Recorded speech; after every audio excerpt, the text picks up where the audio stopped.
Will you all please join me for the Pledge of Allegiance? I pledge allegiance to the flag of the United States of America and to the republic for which it stands, one nation, under God, indivisible, with liberty and justice for all. Gotta get a roll call. Mrs. Smith? Here. Mr. Mueller? Here. Mr. Rogan? Here. Mr. Esposito? Here. Supervisor Williams? Here.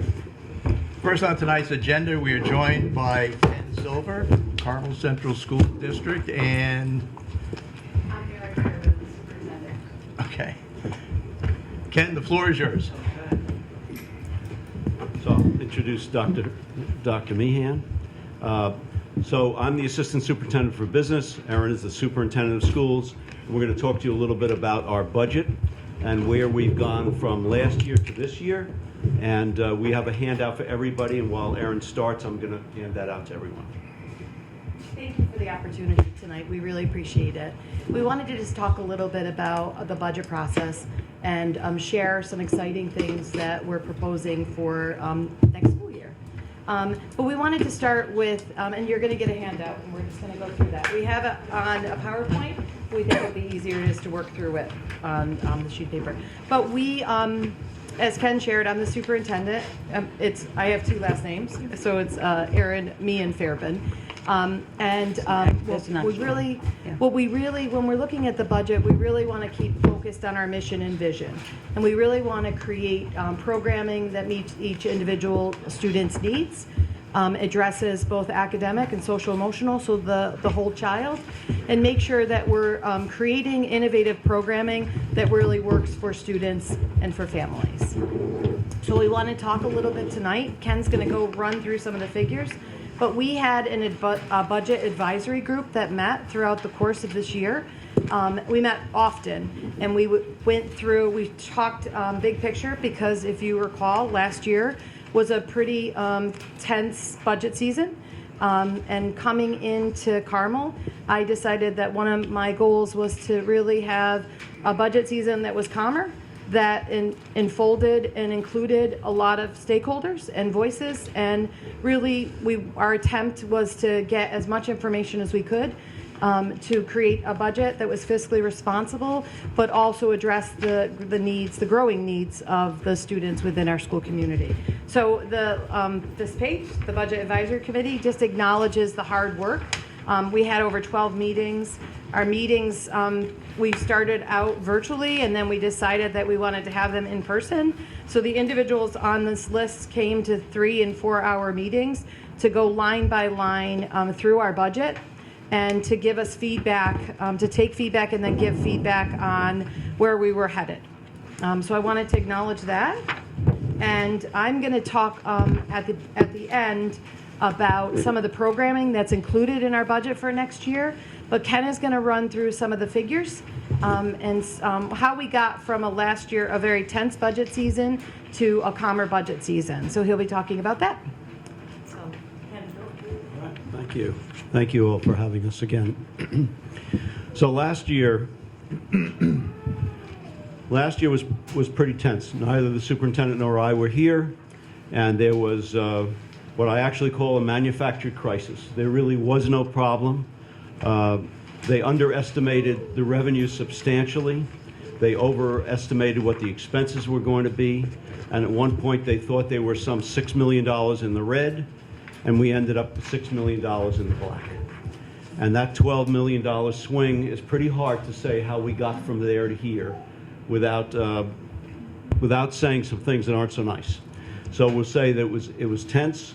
We have changed the way we do our budget this year.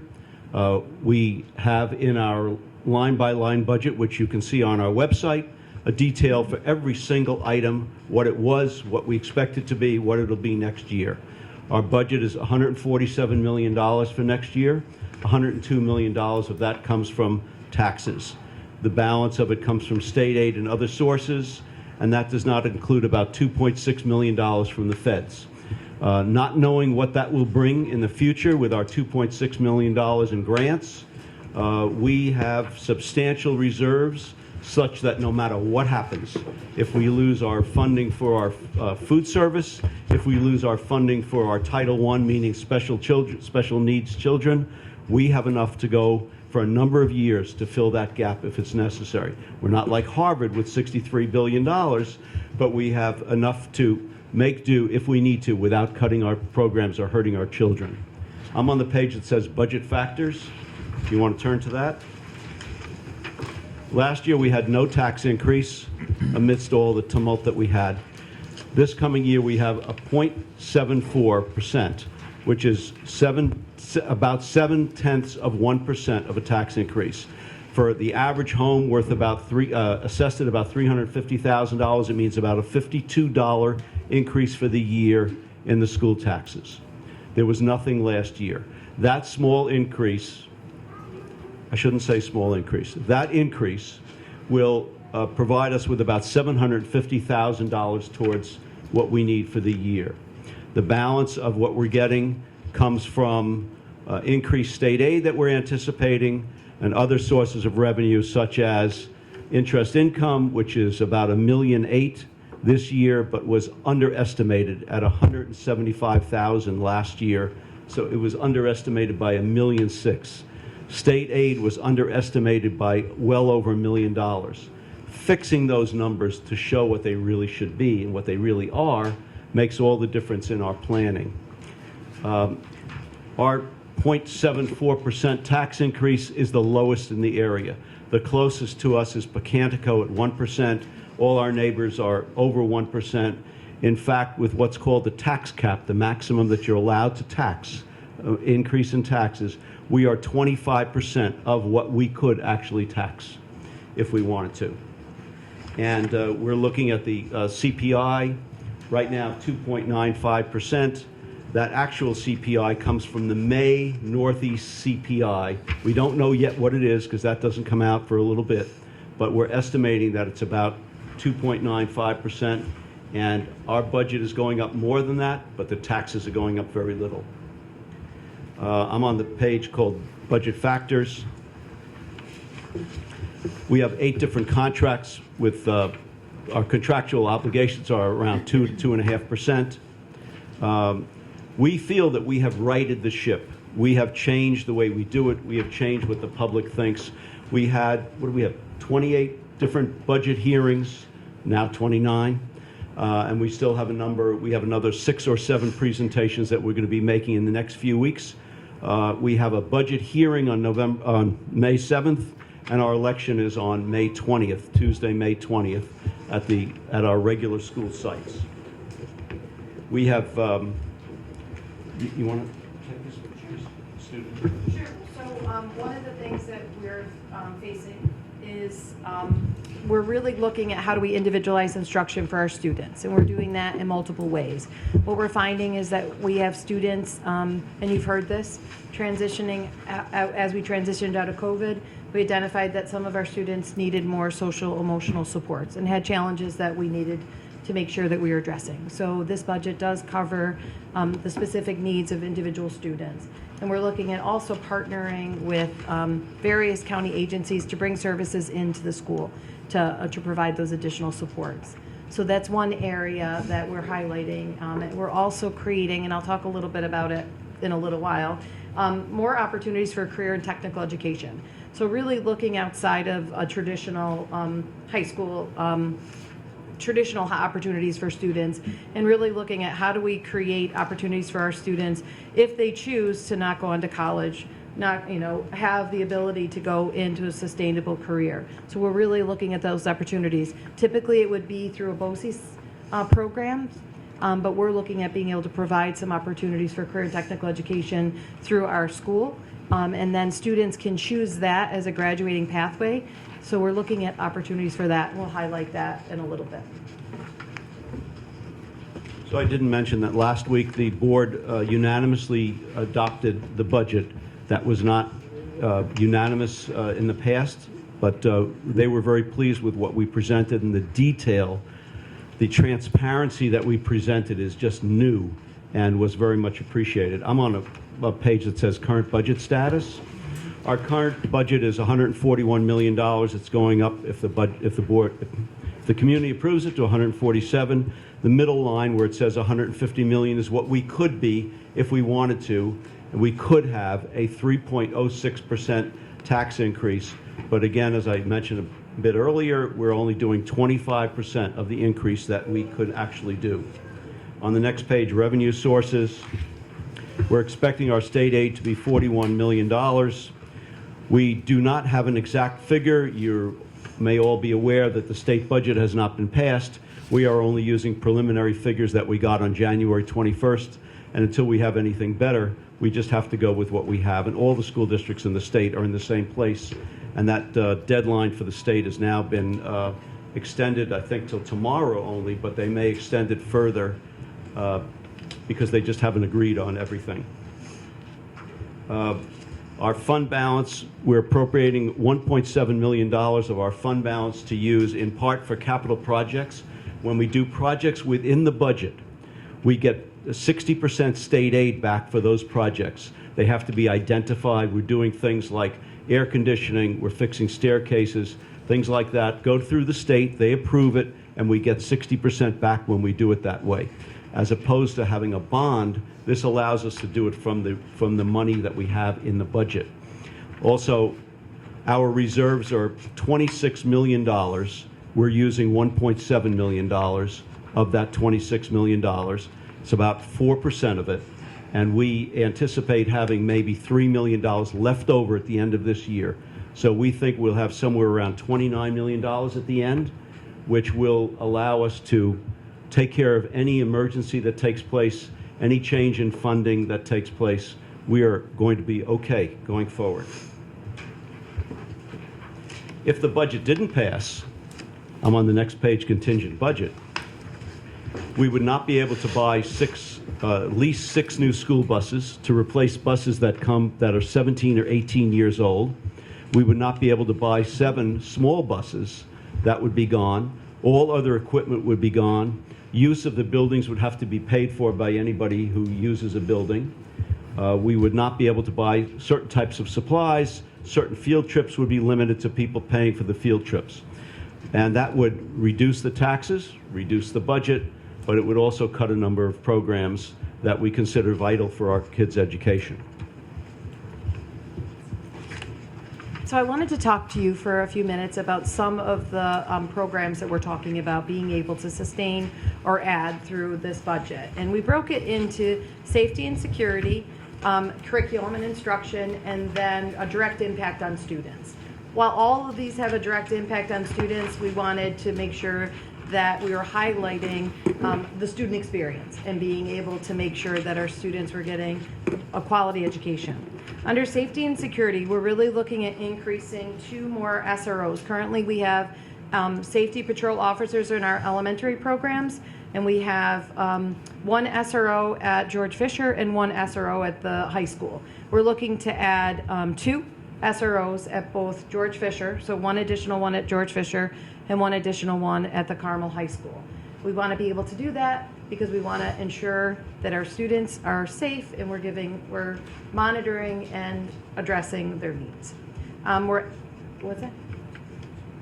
Oh, I apologize. A school SRO is a school resource officer. So police officers that are in the building that are supporting, that are from the Putnam County Sheriff, they're able to help us with investigations associated with bullying or other things, cyber bullying that happens potentially in school or out of school. If a student encounters an event outside of school, they can come in and they can talk with their school resource officer, and if they need to pursue issues further. We're also adding a dean of students at George Fisher Middle School. Right now, we're really looking at how to restructure the middle school. It's 1,200 adolescents, and it's 5th grade through 8th grade. It's a lot of students, and we need to figure out how to manage that better. We're looking at changing 5th and 6th grade to we wanted to bring them back to the elementary school. They're elementary students, they're elementary age. We're not able to do that. We did a facility study and we did an enrollment study. We're not able at this point to do that, but we can create that same situation at the middle school with smaller academies, which is what we're doing. We're going to add an office assistant 1, a 10-month position at George Fisher Middle School, so additional clerical support for families to be able to get in touch with students. We're looking at a ban of cell phones, and if we do that, we really want to make sure that our families are able to get in touch with children, and our children are able to get in touch with their families, and so we'll be adding that. We're increasing bus monitors, hallway monitors, and bathroom monitors at the high school and the middle school. We want to do we analyzed our substitute coverage, and if we put subs that are familiar with the building and are able to be there, report every day, and then we place them where they need to be, that's actually a cost saving instead of having teachers cover the classes. And instructionally, it's better for students to be able to have consistent people that they know in the building. So we're doing that. There is a new regulation that our school, starting in September, our school, the classroom temperature is below 88 degrees. We have old buildings. They're very hot. They're like ovens. So we're doing an air conditioning study. We're doing a study to see where the hot spots are, and we're going to start placing air conditioning units in various locations throughout our schools. Our gymnasium bleachers need fixing. Our side entrance of the school needs fixing, so those are some things that are built in here. We're looking to upgrade the baseball field so it's safe. Currently, there is a lack of clay. We're worried about students rolling their ankles, so we're working on that. And as Ken shared, new lease buses and purchase small buses. Instructionally, we're required to start a dual language program. So we'll be doing that based on our number of students that are English language learners. So we'll be doing that at both Matthew Patterson and at Kent Elementary. It'll be an enrichment program for kindergarten. We're going to start at the kindergarten level. So new language learners and students that are coming in, enrichment experience for students that are coming in at the kindergarten level that have mastered English language and are at grade level. So we're seeing it as both. It'll be taught half day in Spanish, the other half of the day in English, and so we see it as an enrichment program for our English learners and in support for our students that are speak Spanish. We started UPK in January. We're going to be continuing that. We're purchasing a curriculum that is consistent with the kindergarten, so that when they're in UPK, you're getting the same curriculum that you will transition into at the kindergarten age. We're doing Challenge Success, which is a survey program for our families and for our students at the high school and at the middle school. We're upgrading our professional development for literacy, and we're looking at a social emotional curriculum for anti-bullying and the OVAS program. Direct impact, the last page. Direct impact on students. We're really wanting to focus on that student experience. So we're looking at making sure that we have all of the supplies for dissection and for art projects and project-based learning so our students can get hands-on instruction. We're looking to increase field trip opportunities throughout the district, K-12. We're looking to expand on an alternative school. We currently have an alternative school at the high school. We're looking to expand that at the 7th and 8th grade level for students that don't fit in a traditional setting. So we're looking at that. Environmental education for our students in grades K-8, so more hands-on project-based learning where we can really build inquiry. An increase in virtual learning academy for students that are interested in things that we're not able to teach currently in our school, oceanography, and other topics, so we can expand on their interests before they leave us with things that they may be interested in. We're increasing our positive behavioral interventions and support activities at all grades, but we're really focusing on the middle school. We really want to build intrinsic excitement for being in school, and we want to really focus from school being a requirement to being a resource. So we're looking at how to really positively interact with students and have them be excited about learning. And as I talked about, we're increasing our career and technical education opportunities. We're starting with a service academy at the 11th and 12th grade. For students that are interested, it would be a 2-year program. In year 1, it'd be an academy model where they would focus on fire science, criminal justice, forensics, and first responder certification.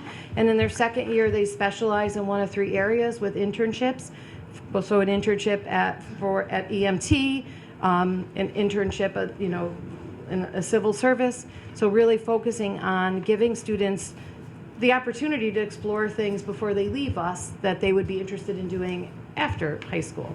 And then increasing our athletic uniforms and really starting to focus on bringing pride into our, making sure that, our students feel proud when they represent us in sporting events and other events. So I know it's a lot.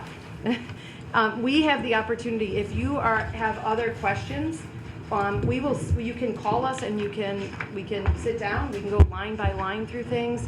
If you have other individuals that are interested in learning more, we'd love to be able to do that. We really want to share, and we want to be transparent. We want to make sure that people are comfortable with our decisions, and we also want to make sure you're seeing we're being fiscally responsible. Well, Oh, one more thing from Pat. I just have one more thing that I want to talk about, this UPK. UPK is Universal Pre-Kindergarten. We have about $240,000 in the current year from the state for that. It's going up 4 times next year to over $1 million. We'll be able to have 188 children in pre-K next year paid for by the state. There's a statistic that shows that children coming to kindergarten without any pre-K or earlier time in education could be as much as 2 years behind. This gap will help us. It will also help us in the future where children will not need so much special help because we catch them at 3 years old, 4 years old, when those problems are first starting to be seen. And this takes those problems and gets rid of many of them, reducing costs to the taxpayers later on. So thanks for hearing us. so I'd like to thank you very much for coming in tonight and presenting this budget. I don't have any real questions, but I do have 2 comments. One is, what a difference from last year's budget. And kudos to you for that. But also, I just want to comment that I think this is one of the most responsible budgets that I've ever seen coming out of a school district. Very well done. Thank you Yeah. very much. Thank you so much for that, and thanks for the time. Can I ask a actually quick do question? have a question. Oh, Go ahead. No, you go ahead, please. You go. I just want to make sure that I understand it, because you ran through the numbers so quickly initially.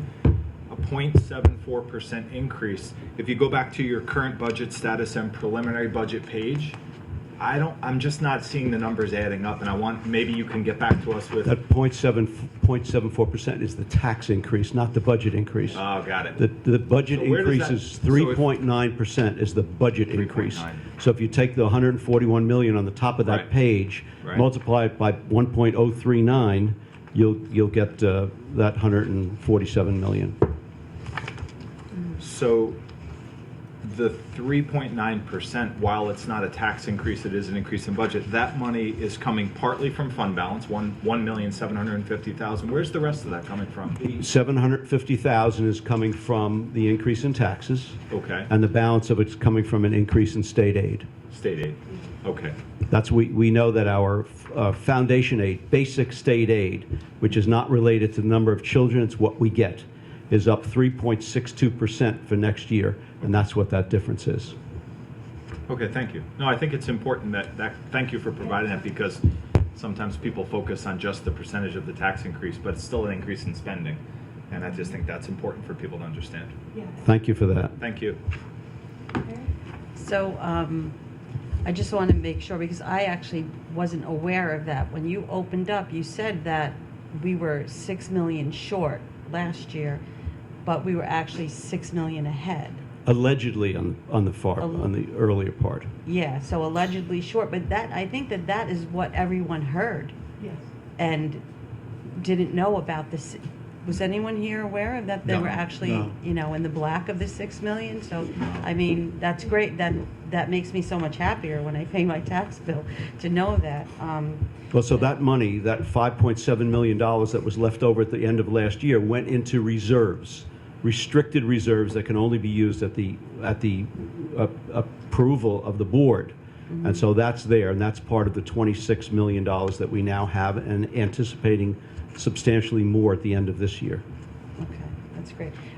The last time I think it was Mr. Fink that was here, They spoke about a safety program that they actually had gotten aid for to upgrade in all of the buildings, which was the phones to initiate a lockdown. Yes. Had that gone through? Was that completed, that work? Yeah, we're still working on some of that work because we're putting film on on the first floor of each of our. We're working through that. So the phones have been upgraded. Okay. And the alarm system, we're working on the notification in each individual classroom. They're working on installing film on each of the first floors of all of our campuses to make it less easy to get in. So it's like a shield. It doesn't prevent 100%, but it creates a longer barrier. So we're working through that. We should be done with it at the end of August. So that's exciting. Yeah, that's great.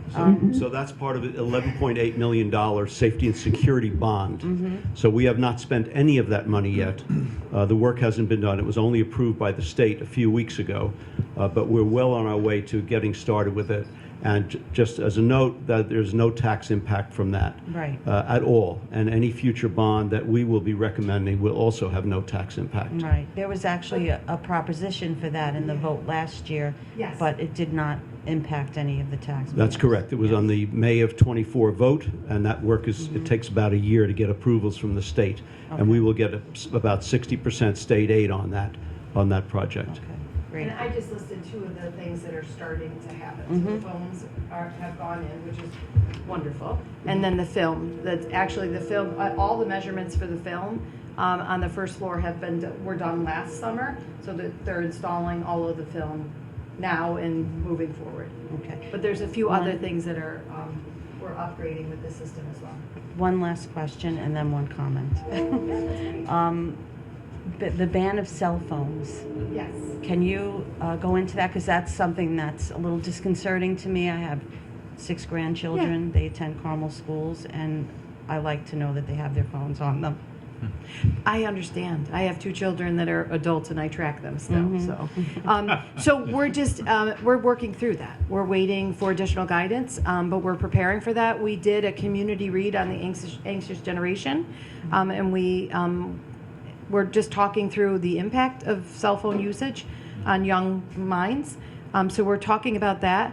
We currently do a ban. So elementary students, they can't have it on them. So if it's in their backpack, we don't search their backpacks, but it's there. At the middle school, the same.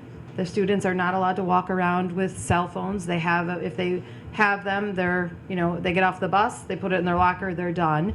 At the high school, it's a little different because we have an open campus currently. When students leave, they can utilize their cell phones. So we're working on safety areas where their cell phones can be used and not. We're looking at what that potential ban could look like, and we're just staying on top of it. If there is a state ban, we've heard that there would be funding for pouches that a student would put their phone in, seal it for the day. They'd give the key up, and they'd have their phone on them, but they couldn't utilize it. But families could track them. And then at the end of the day, they get the key and they have it back. So we're looking at various ways. We're not alone.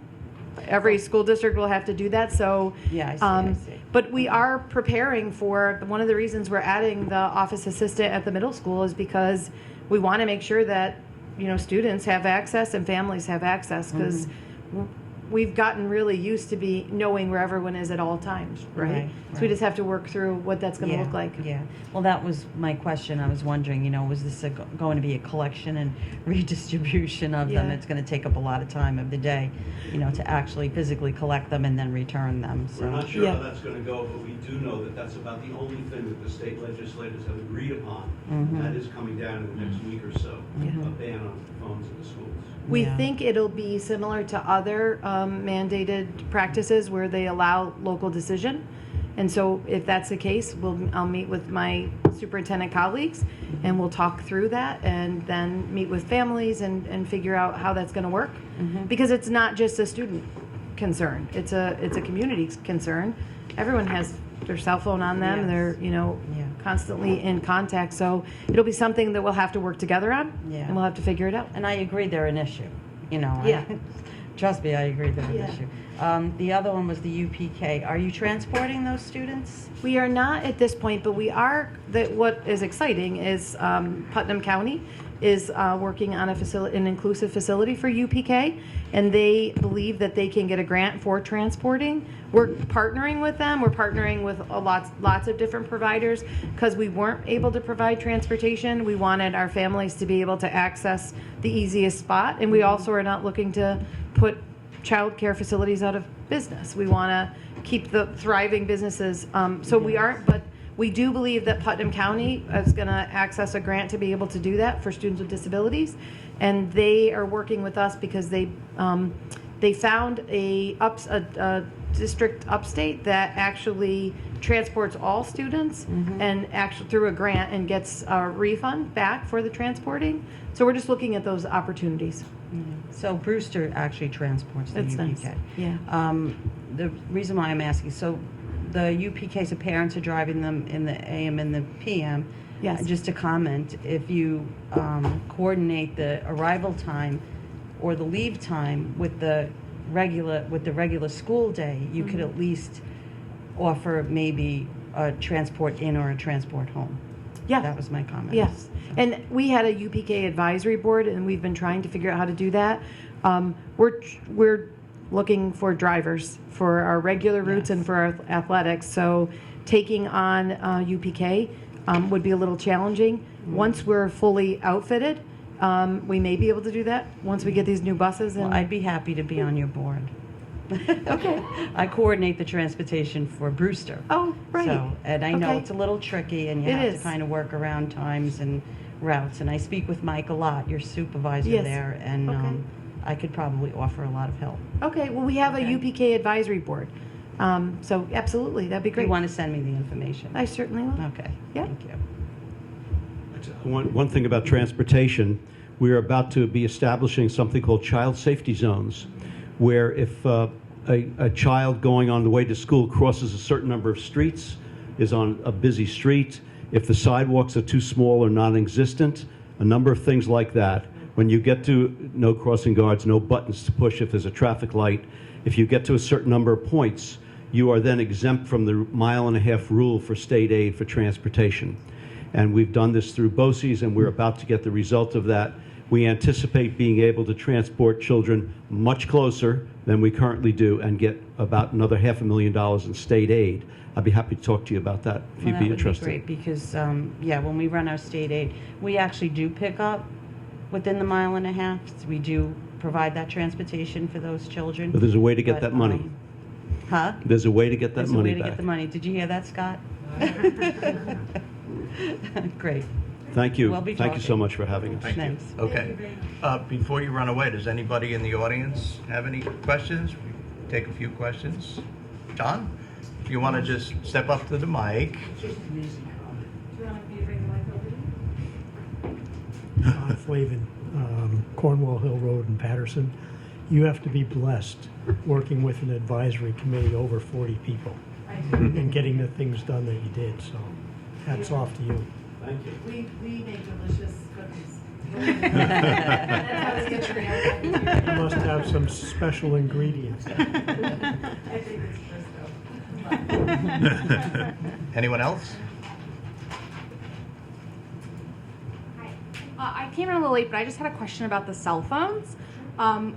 In an event where it was locked in a pouch and you couldn't unlock it without a key, I hope this never happens, but what about those few and far between events if there was a school shooting or something else, any other emergency where it would be beneficial for students to be able to access their cell phones and make those phone calls? So we have gotten advisement that in a crisis situation, the sheriff's department does not want the students to be utilizing their phones because it could cause harm for them and could interfere with getting safety, getting the building back to safety. Those are all things we would have to really look at if we're utilizing couches. Yes. There's Miss, a lot of work that needs to happen ma'am, still. could we have your name for the record and address? Crystal Stoll. I don't live in Patterson, but I That's family okay. here. Thank you. All right, thank you very much Thank for you. coming. Thank you.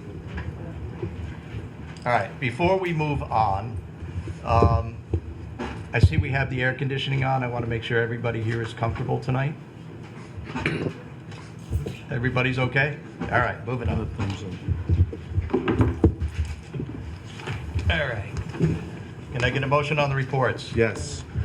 I'd like to make a motion to accept the following reports. Code compliance for March 2025, code enforcement for March 2025, dog control officer for 2025, March 2025, the ECI for February and March of 2025, and Patterson Recreation, March 2025. So moved. Second? All in favor? Aye. Can I get a motion on the supervisor's report? I'd like to make a motion to accept the supervisor's report for February of 2025. So moved. Second? All in favor? Aye.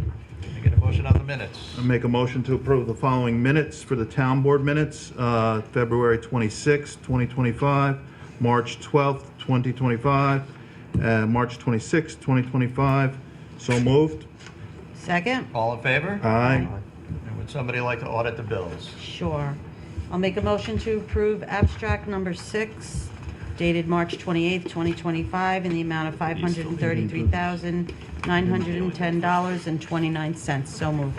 Second. All in favor? Aye.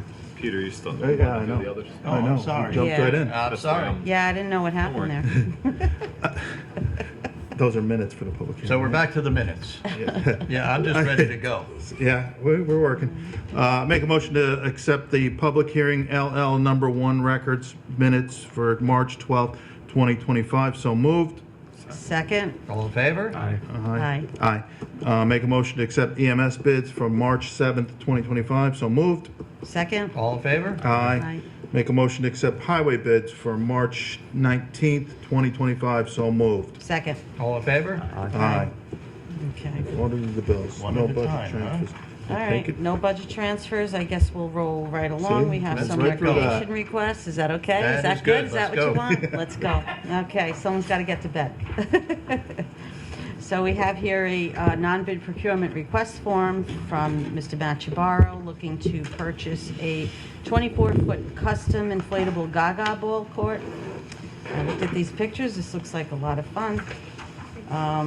So we have the low bidder coming in as Jaw Sports in the amount of $1,938. So I'd like to make a motion to approve the purchase of this gaga ball kit from Jaw Sports in the amount of $1,938. So moved. Second. All in favor? Aye. Okay, we have a new summer camp announcement for 2025 and the additional multi-activity camp week for the town of Patterson. I'd like to make a motion to approve the new camps and prices that are outlined in this memo. And let me see, for the camp in the summer week. I just want to make sure I got everything in here. So moved. Second. All in favor? Aye. So we also have 2 new summer camps for 2025. Mr. Chabaro would like to add 2 new half-day camps run by the Spark Business Academy to the summer camp lineup. There's a camp theater and a camp for my first intervention in craft biz. I'd like to make a motion to approve these 2 new camps for our summer lineup for 2025. So moved. Second. All in favor? Aye. Okay, what else does he have?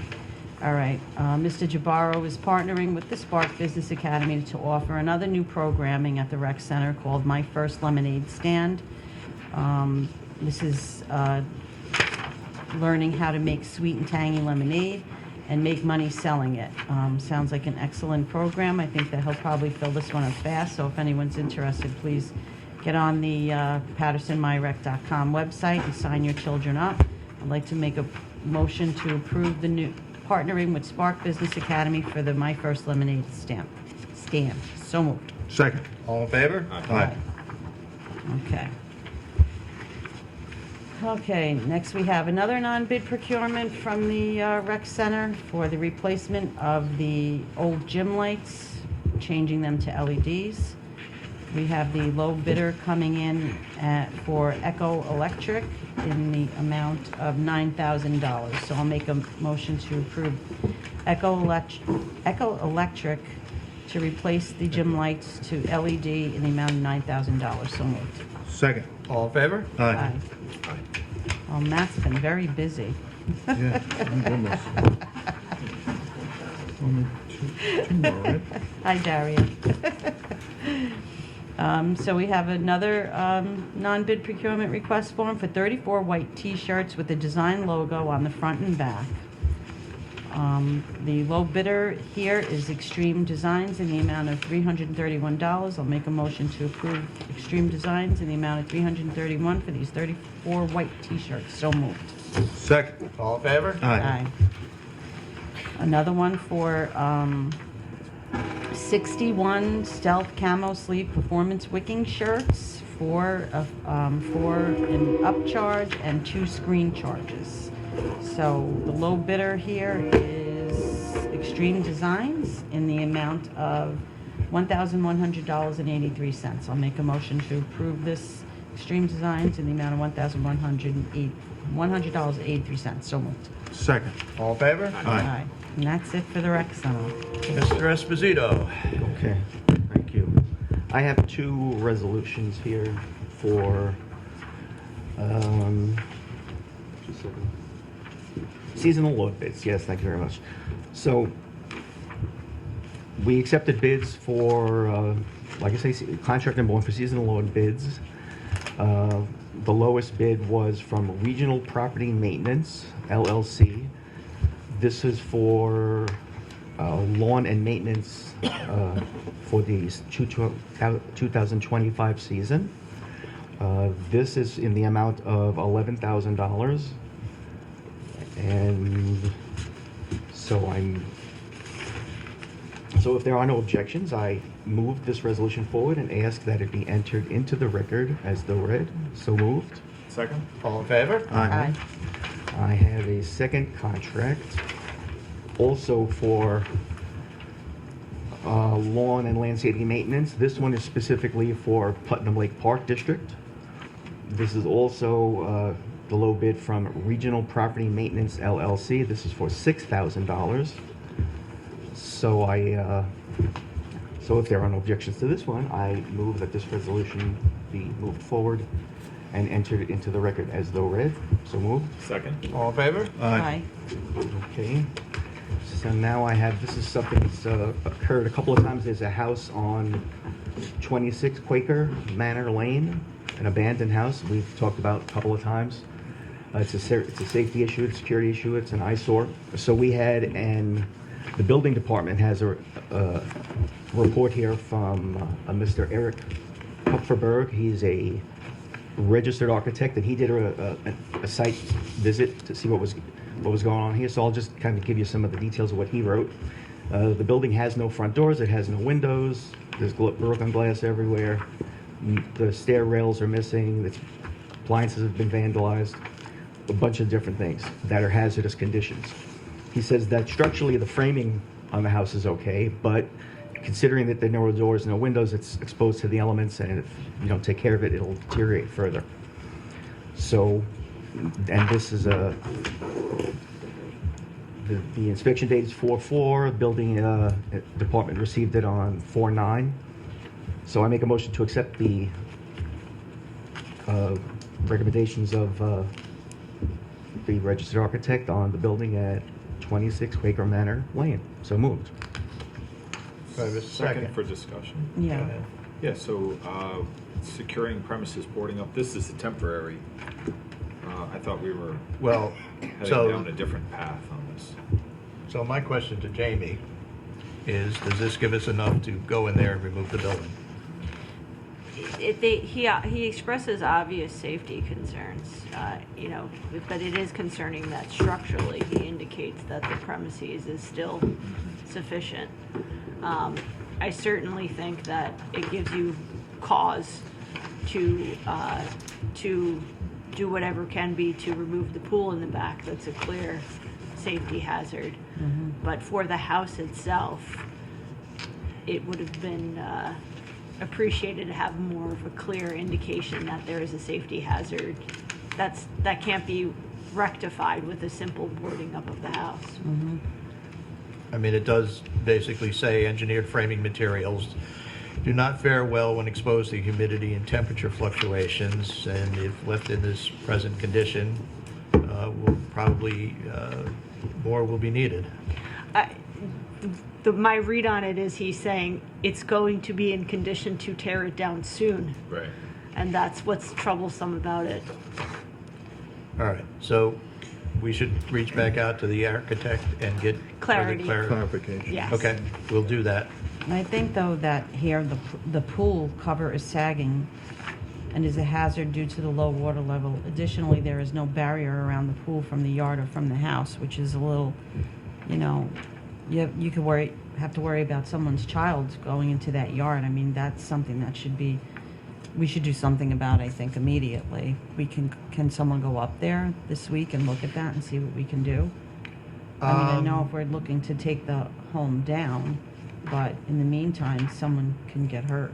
Or even, someone's dog goes out, and ends up falling in there. Certainly, we don't want to continue on with the safety issue that's up there, and we're acting on it as quickly as we can, but it's been up there for years like that. But certainly I will talk to our building inspector Yeah. and see what we can do with it. And- So and that just- being the case, do you want to rescind your motion? So we're gonna, We're gonna Wanna table this and reach talk out about to it the later? architect and get further clarification on. so what is the process? Just I've make a never done motion it. to rescind your So- prior motion. Okay, so there we go. So I make a motion to rescind my prior motion. And I So will moved. second that. All right. Okay, that's a new one. Okay. Let's wait till you vote. What's No. next? No. Let me see. What do I have? Next. I got one more. Yeah, that's Okay. okay. I have another resolution for, this one's new to me, so I have some questions on it. A resolution on the intermunicipal agreement for the sharing of highway services. So I read, there was 19 pages of something, so I'll try and give you the shorter version of what I read from the 19 pages. It's an agreement between Putnam County and Patterson and all towns within Putnam County to share services, to share locations, to share buildings, to share property, to share skilled Wait. workers as needed.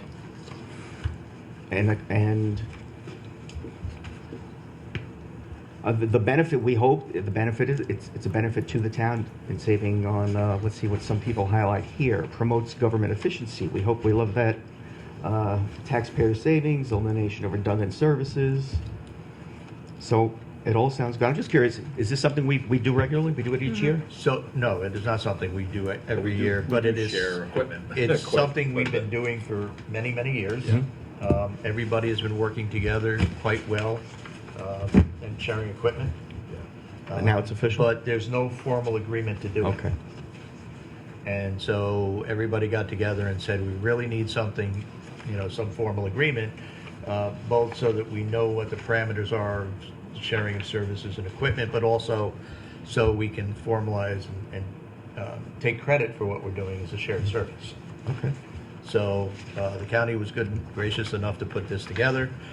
We've all taken a look at it.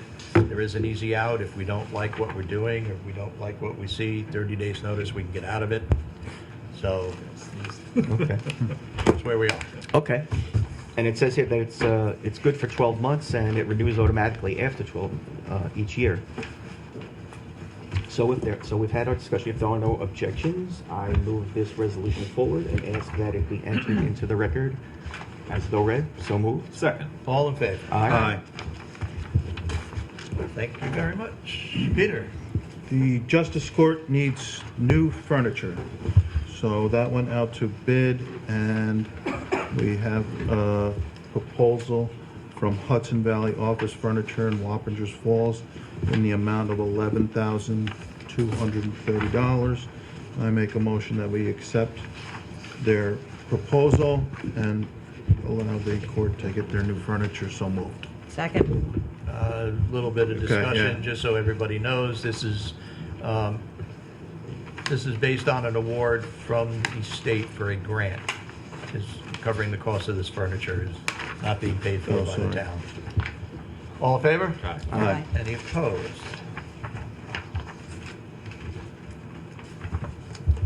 Okay. The three resolutions regarding the new EMS building. There's been some change work orders, actually deductions by changing materials in some cases, and I'll go through it very quickly. The first, I'd like to introduce a resolution from Nerzia Construction Contractors. They propose to, in lieu of hardy board siding, they would do vinyl siding, and that would become a savings of $40,000 to the town. So I make a motion to approve this resolution and ask that if there's no objections, that it be entered into the record as though read. So moved. Second? All in favor? Aye. The next deduction would be to reduce the pavement area by 5,000 square feet. So if we do that, that would be a cost savings of $36,000. So I'd like to make a motion, I'd like to enter this resolution into the minute, have it entered into the minutes as though read if there's no objection. And I move to approve this. So moved. Second? All in favor? Aye. Aye. And the third is for, sorry, I lost my cover sheet. To reduce the length and reroute the sanitary force main, which is the sewer line coming from the building, attaching to the public sewer. And that would reduce the cost by $14,000. So I make a motion that we accept this, enter this resolution and ask that it be entered into the record as though read if no one objects. So moved. Second? All in favor? Aye. Okay. I'd like to open up a discussion on, we had asked that the clerk put out bids for some sampling work for Putnam Lake. And of the 6 people that were approached to price it, we got one returned bid.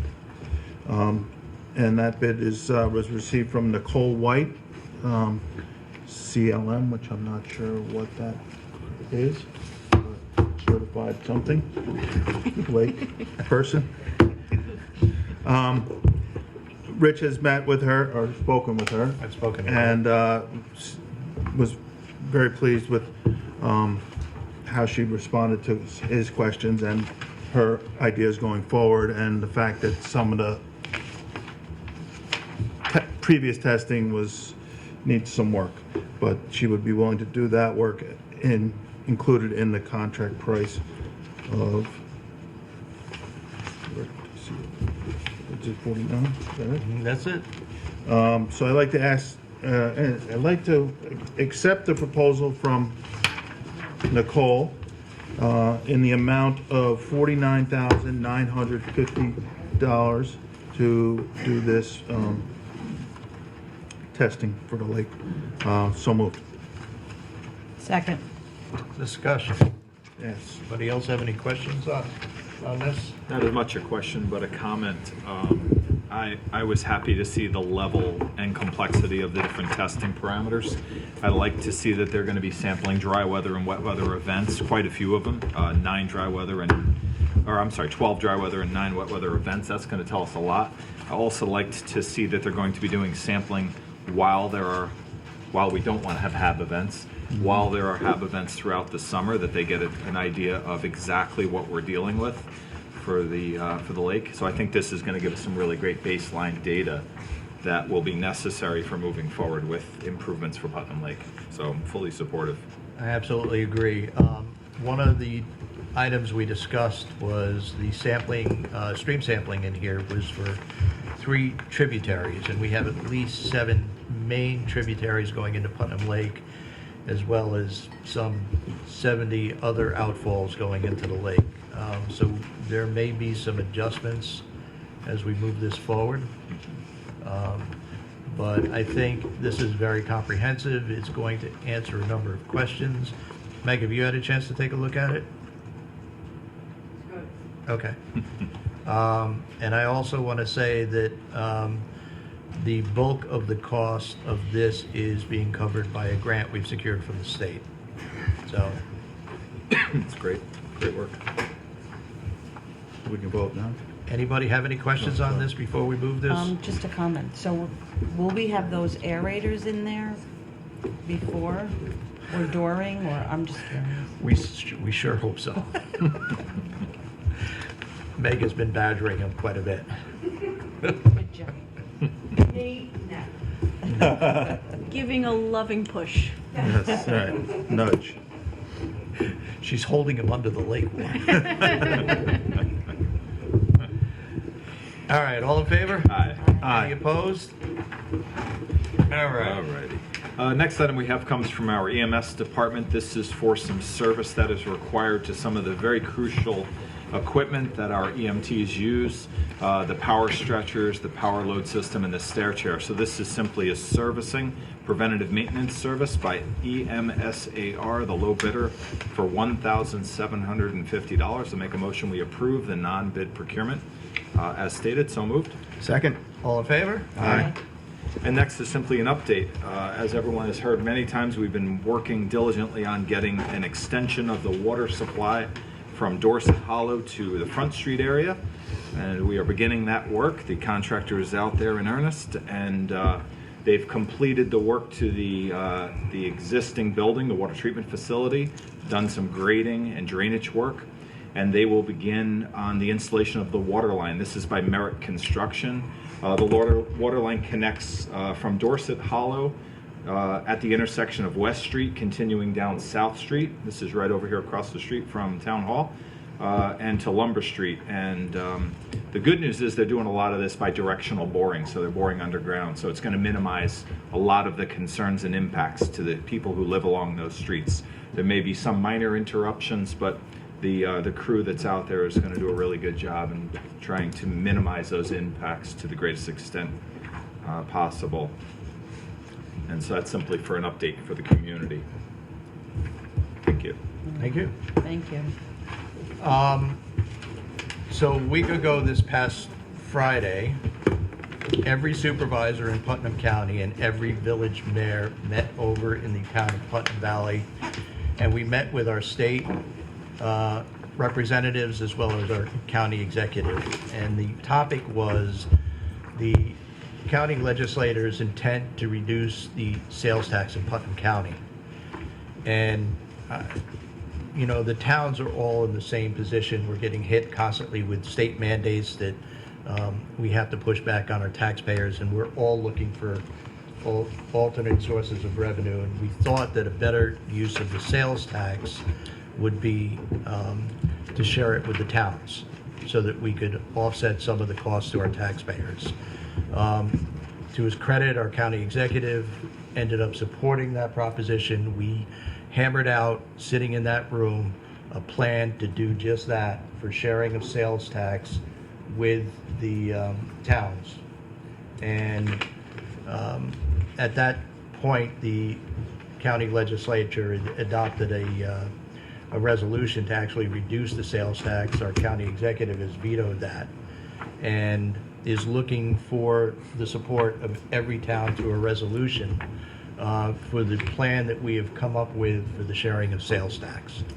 And so I have a resolution here showing the town of Patterson's support for the proposal to share sales tax with towns and villages in Putnam County. And I would like to move this resolution and ask that it be entered into the record as though read. Second.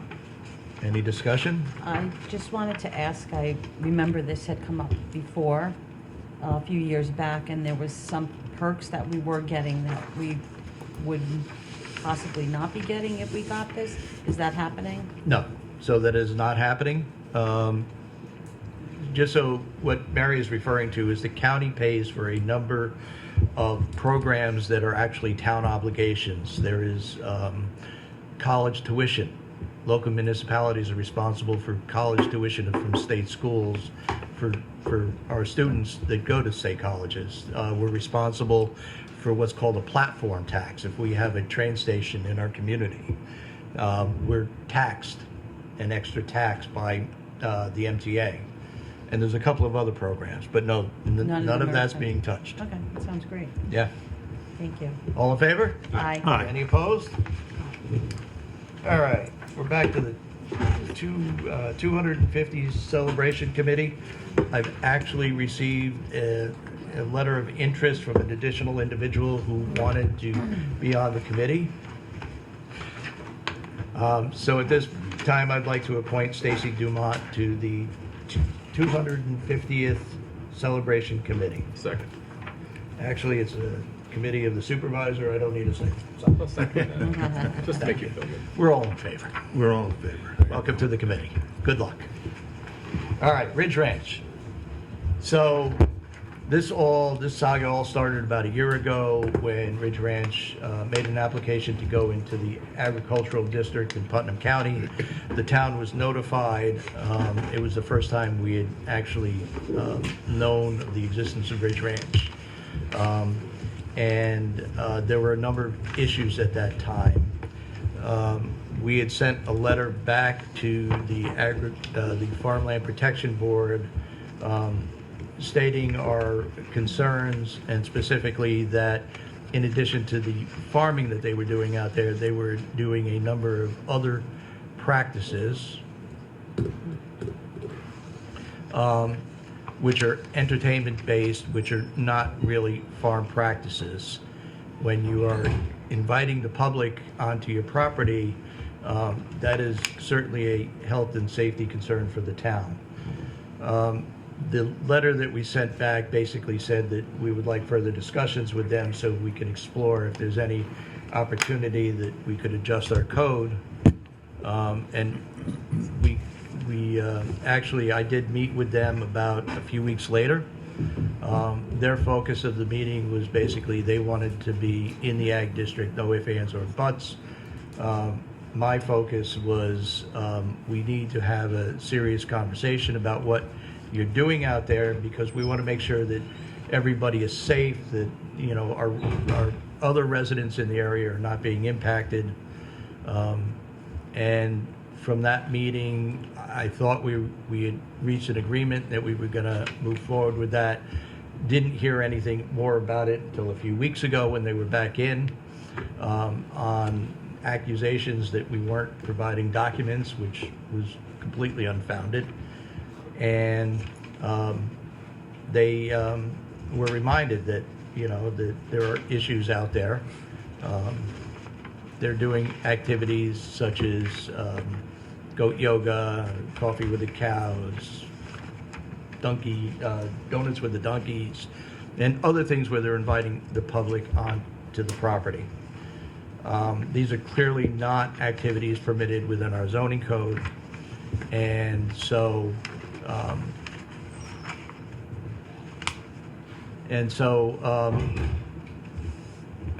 we need to have a conversation with them. That's not forthcoming. At this time, I want to to compound things, I have recently heard from several residents in the area who are very concerned about a new driveway that's been cut in without getting town permits or approvals. It's been resurfaced with aggregate. We don't know exactly what they're doing out there. Being as they have been reluctant to come in and speak with the town and try to work out any sort of compromise, I want to know what the town board wants to do about that. And I'm going to put every board member on the spot. My opinion is if they're not going to comply with our zoning and we're not going to work out any sort of reasonable scenario where perhaps there could be some compromise, then we need to proceed with enforcement. But I want to touch on one other issue, and that's recently we had a discussion about putting forth a letter which came from the whole town board, and I want to confirm with each and every one of you that you read and reviewed that letter and agreed with it before that letter was released to the public. Actually, I have a copy of the letter here. We did review it. We made very minor changes to it, but the question came up as to whether or not this board and this town supports farming. And I think we were very clear to say that we do support farming. I would be remiss, my now ex-wife, but my in-laws were dairy farmers in Patterson. So it was so integral to the to the very makeup of the family. It was everything that they cared about and loved, and so it's what makes Patterson such a great place. Now, they weren't able to continue being dairy farmers because of the situation of the tax base. There weren't things like land trusts that paid people for development rights back then, back in the 80s when they closed down their farm. But I saw firsthand how integral farming is to not only, this was in this case the Burdick Dairy Farm, but so it's something that I love and I have an appreciation and affinity for.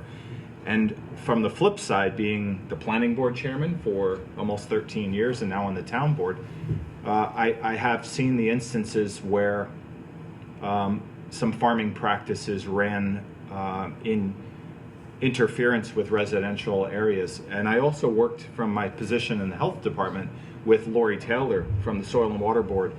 And we worked with farmers to promote best practices. We would go out on complaints and try to work with farmers who I can very vividly recall manure piles that were right alongside streams and having to reason with people to say, there's a better way to do this, and we would institute best practices. So all of that to summarize and say that I think that there is a way that things can coexist, but it needs to be a transparent conversation between the town, between the farmers. I think it's great that we still have some blocks of property left in Patterson, albeit there are not that many.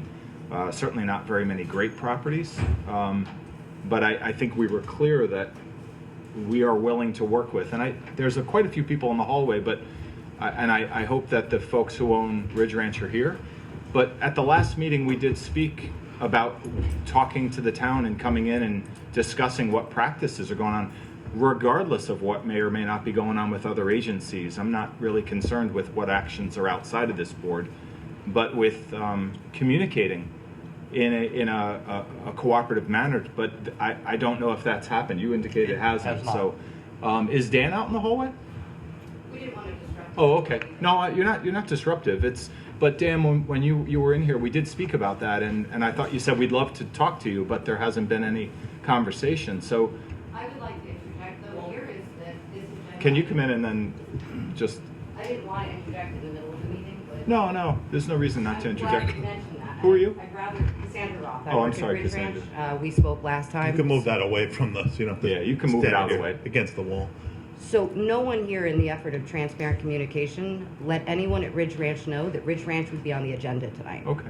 So I appreciate it, and we do want to have transparent Okay. communications, but to find Ridge Ranch. So when can we sit down? Well, Let's I think just put I'd it out rather there. finish the topic at hand of, you answered your position on that letter, and I would, if that's okay, step aside and reserve my comments for later in the public comment. To let you continue with the agenda item as it were, if that's okay, because you answered, but the rest of the board I'm fine with you waiting has not until answered. later. You can do whatever you'd like. But I'm asking a very pointed question to Dan, who is here, who said you'd be happy to have a conversation with the town about your plans. To be honest, whatever your plans are, whether it's goat yoga or growing whitetail bucks, to me, I think that sounds great. But I think there needs to be a discussion with the town about, hey, let's just figure out what you want to do and whether or not we can figure out a way to make it work with you in terms of erosion control measures and public safety and things that I know that you'd want to do anyway. So it just... And doing already. Well, I don't know that.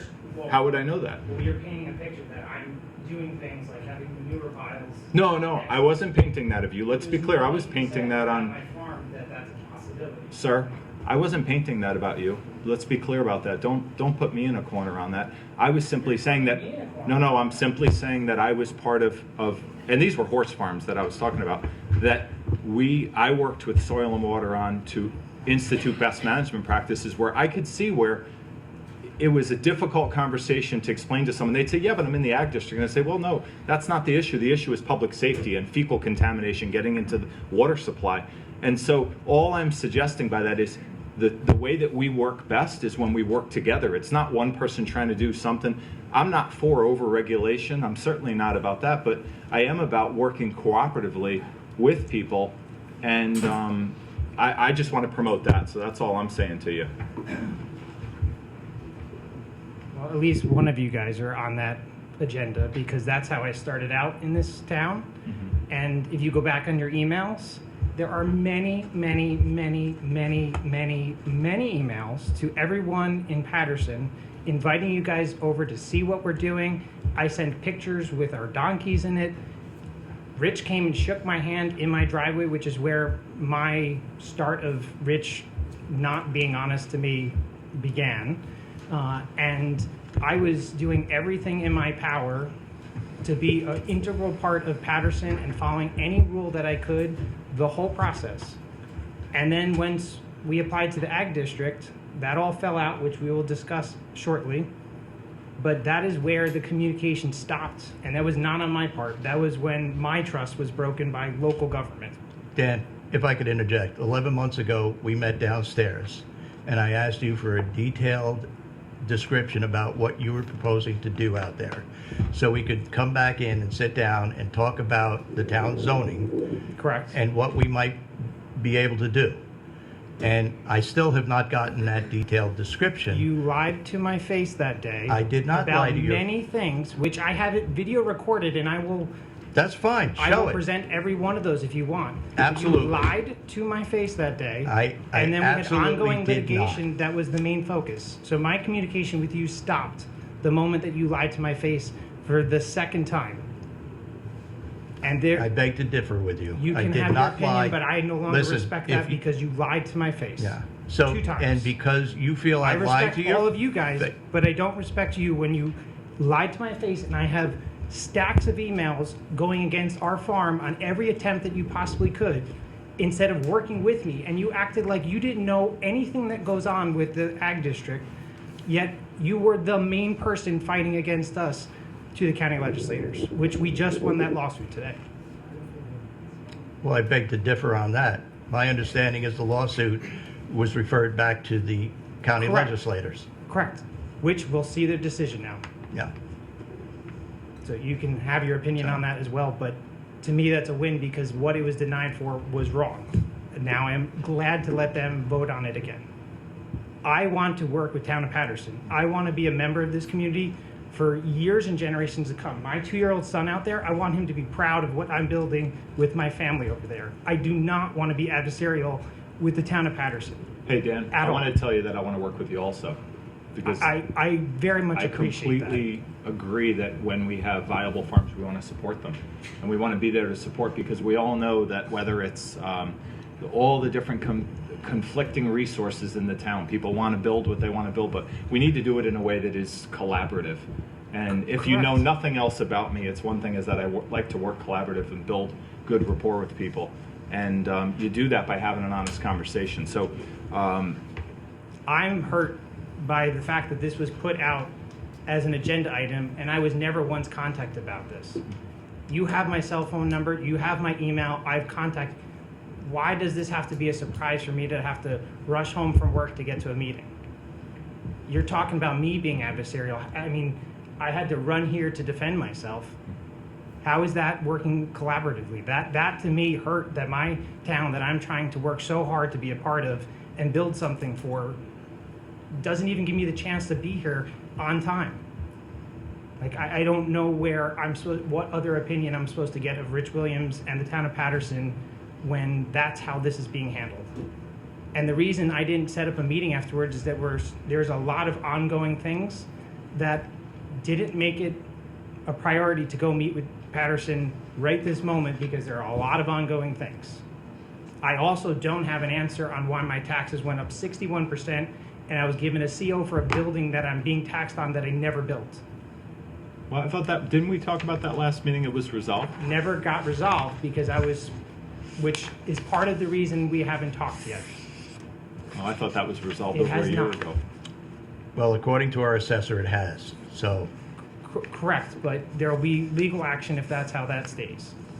Because anyone in my shoes that had taxes go up for a building that was not built, and then I invite the tax assessor out to my property to explain this, she sits on my kitchen table with my son sitting there with her and looks me in the face and acts like we're making this better, then offers me to reduce it by $100,000, which it went up 61%, not $100,000 on one of the parcels. And then I fill out some paperwork. She says, fill out this paperwork. And guess what? I fill out paperwork that basically says I was denied by Patterson and now I have 3 years where I can't fight that. So when we talk about adversarial, that is not a town working with me. I'm all for paying fair things on everything, but that's, I don't see how that could be fair. I want to be a part of this community. I put my blood, sweat, and tears into my property. I put my blood, sweat, and tears into my family and my businesses, and I want to have this be something that Patterson cherishes and that we could work together for years and years and years and years to come. I don't want to sell the property to a developer like I've been poached many times for, but I see why people do that, because I'm trying my goddamn hardest to be a member here, and then you get upset for me not meeting with you, but I'm sitting here paying $38,000 for property I was paying $18,000 for, and yet you say, oh, that was fixed. We dropped the assessment by $100,000. That's not fixed. I didn't build the building. We understand that. There was an error made. Last year, you signed a stipulation agreement on the reduction in the assessment to take the building off the assessed value of your property. I was never aware that the reason that you guys agreed to $100,000 off, that was an agreement because you guys said, hey, maybe we can agree on this. And I'm like, well, I don't know what else to do. We already tried to fight it. And then I find out it's because there was a CO for a building that was a $400,000 building that never got built. That's crazy. And if anyone was in my shoes, I think they'd be way more adversarial, Mr. Williams. Way more. So I'm trying to give this as an olive branch to you guys to give me a chance to make this right, but you need to make this right too. This is not fair. Well, listen, that olive branch is still out there. If you want to come in and sit down. But I'm not making any deals on anything until you fix what you did wrong first. Which is what, the assessment? The assessment. It's crazy. There's many legal ramifications, and if I have to go through lawsuits to make that right, that can happen, but that's going to waste taxpayers' money on that. Listen, I will make this commitment to you. We will set up an appointment. You can come in. We'll sit down with the town attorney, and we'll sit down with the assessor, and we'll go through your assessment. I will pass that on to Cassandra, who represents the farm, and my legal team, but I hope we can come to an understanding where this can actually get resolved and we can all move together, and we don't need to have a secret last-minute meeting about my farm. We're not having a secret last-minute meeting. I shook your hand, and that meant something. I never called you. And you have not given any respect to that, and that's a problem. Listen, and I want respect from you, and I want to give you respect, and I want to respect every one of you because for what you guys do for this town. Thank you. But this is a two-way street. And just like I fought back at Patterson, at Putnam County, I stand for what's right. I don't want to do things wrong. I emailed you many, many times in the beginning trying to be a team player with this. And you just ignored that and thought I was some weak farm and that we were just going to roll over. And you sent many, many, many emails to the town of, to the Patterson, from Patterson to Putnam County in many which ways, both through you and Neil, and caused me to spend $50-something thousand fighting something that now the Putnam County legislator all can't believe they were fooled by. So when we talk about adversarial, I have not been adversarial. I have been defending my right to farm on a piece of land that I hope to share with all of Patterson for years and years to come. So we need to get past this adversarial position that you and I seem to have here. I don't have one. When you talk about the many emails, you actually foiled and have copies of all the emails. Do you not? Don't from you. I received from Putnam and not from Patterson, by the way. So when you have 6 different emails and you happen to forget that there's people that will also send emails that you've sent to emails, I have now plenty of emails that you never provided, which also makes it really hard to trust someone that I shook your hand and it didn't mean something. Provide me those emails, and if I forgot... You have them. They're your emails. Listen, what I'm saying is, if you're telling me that I didn't provide you emails, provide them to me, and if I was wrong, I will apologize. That's all I'm asking for. Okay, well then provide me the emails. I think at this point, I don't want to get off topic, really. I appreciate what you're saying, I do, on that you want to work collaboratively, and maybe the rest of the board members have not been aware, but I think you just saw a brief sliver. you were addressing who reviewed the letter, who approves the letter. I would like to just stay on that, and then I will reserve the rest of, the emails, which I brought copies for everyone, okay? Because it's not anything besides transparency here that I'm looking for and to set a record straight. But we didn't want to interrupt. We got here late. That's why we stayed in the hallway. I didn't want to do this in the middle. I wanted you guys to, address what you wanted to. And I think if that finishes, I think that that's best. And we'll remain here. We're here. We'll stay for public comment, and I would love to talk to you all further.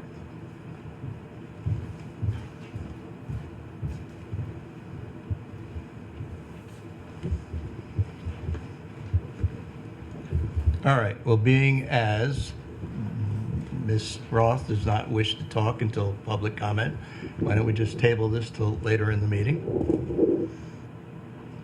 And last on my agenda is an executive session, which I will defer to the end of the meeting. Other business, anybody have any other business? Got a couple of No. announcements? Actually, I was asked to just make one quick announcement on behalf of the duffel bag that April 19th, is that not part of the, I don't think it's part of the. No, it's not. Right. April 19th, 9 a.m. at the Patterson Rec Center. The duffel bag in Patterson is sponsoring the military collectibles and knife show. So just wanted to make that announcement. Obviously, Brian Benedict, we all know, has been a tremendous supporter of events in Patterson. So I wanted to pass along that information. Thank you. I got, Oh, you're doing that? well, I got a couple of, just some, Oh, okay. two things. Mary was talking about the rec center having a youth business, like the Sparks, make Spark, yeah. lemonade stand. And I know that the Putnam County has a youth business market. They do something, they're gonna do it in June 8th at Tilly Foster. Yeah. So whatever That's young, perfect. whatever young kids go spend the $125 on the course, can they go there and recoup the money by selling lemonade at Tilly Foster? So that's in June. So it kind of, works out. And then Patterson Community Church, is something I've done a couple of times. I've even got to see a couple of people in the audience who've done the volunteering. So they have a soup kitchen. It's the 26th and the 27th of this month. The 26th, Saturday, any volunteer can go in and cook.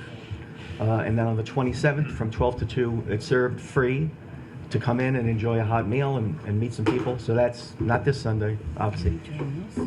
It's the 26th and the 27th. Are we doing this? Oh, maybe another business? This is other business. Okay, go ahead. You want me to? Yeah. All right, is someone doing I got hazardous this? things right up your Do we alley. need to do this? He's got it. What is that? It's a resignation. Yes, we should accept the resignation. All right. We have here a resignation letter from a Mr. Stuart Kubelinski. He is on the Putnam Lake Park District Advisory Board, and effective immediately, he will be resigning from the position. I'd like to thank Stuart for his time that he gave to the town, to the Putnam Lake Park District, and accept his resignation effective April 15th, 2025. So moved. Second.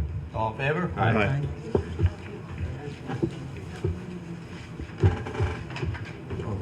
Yeah, go ahead. Wanted to announce a multicultural fair, and it's sponsored by the Spirit Council, SEPTO, and the Carmel Central School District. That's going to be on Friday, May 2nd, from 5 to 8 p.m. There'll be kids' activities, diverse food, cultural dances, scavenger hunt, entertainment, music performances, and more. So that's at George Fisher Middle School, Friday, May 2nd. Okay. Next. Putnam County, Hold yeah, sure, hold it up. There we go. So helpful. Putnam County Department of Health is having their annual residential household hazardous waste drop-off day. Let me just find the date on here. This will be held at the Fawnstock State Park Beach Parking Lot, 1570 Route 301 in Kent, New York. Pre-registration is required. April 26, 2025 is the date, and is for Putnam County residents only between 8:30 and 12:30 p.m. You could find all of the information on this flyer here that Councilman Mutner is holding up on Yeah, the for a long time. Putnam County Department of Health website. Thank you. Could Get a good Thank workout you. on your arms there. We good? Just the one. Yeah, Yes. All good? yeah. Public recognition. If any member of the public here wish to be recognized, if you would step up to the mic, state your name, address for the record.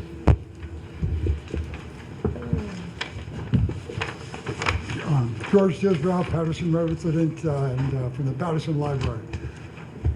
It's been a long night, so I'll make it quick. We've got two events coming up. I'll spare you the flyers.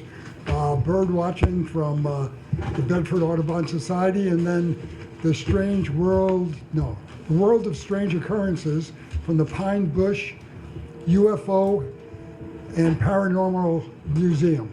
They will be coming over and making presentations. In the world of politics, May 16th, our state assemblyman, Matt Slater, is coming over to do some book reading with our 2-year-old group. So we're looking forward to that. And the one flyer that I will have, our state Senator Peter Harkman is coming over May 1st to do a free Narcon training. It's from 5 to 6 on Thursday, May 1st at the library.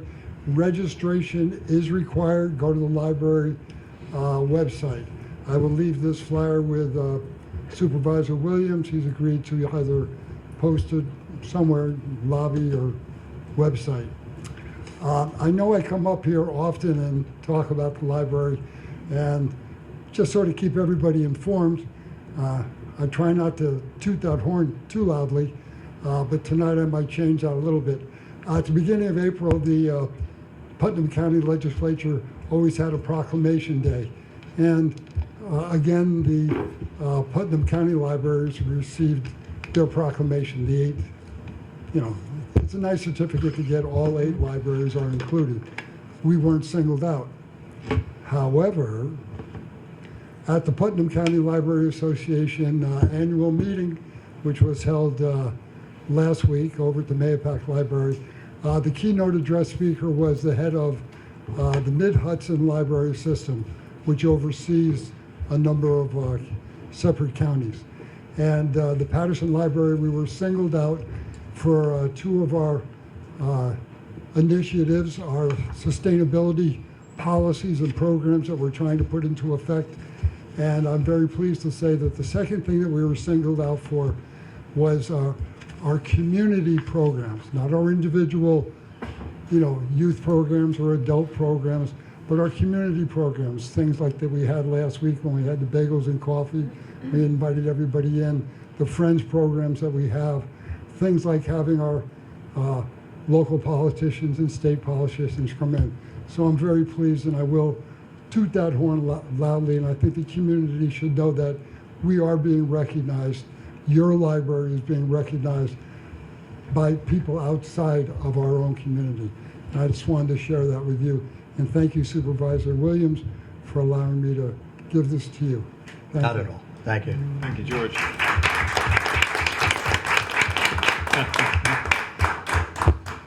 Does any other member of the public wish to be recognized?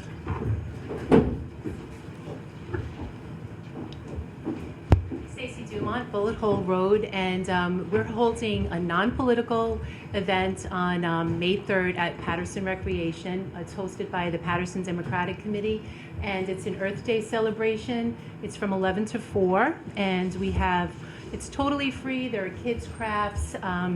Sustainable Putnam will be there. There are about 10 to 15 tables. The tables were given out free to the committee, to the community, and it's free for everyone to attend. So we hope to see you there. And pickleball training with Daria.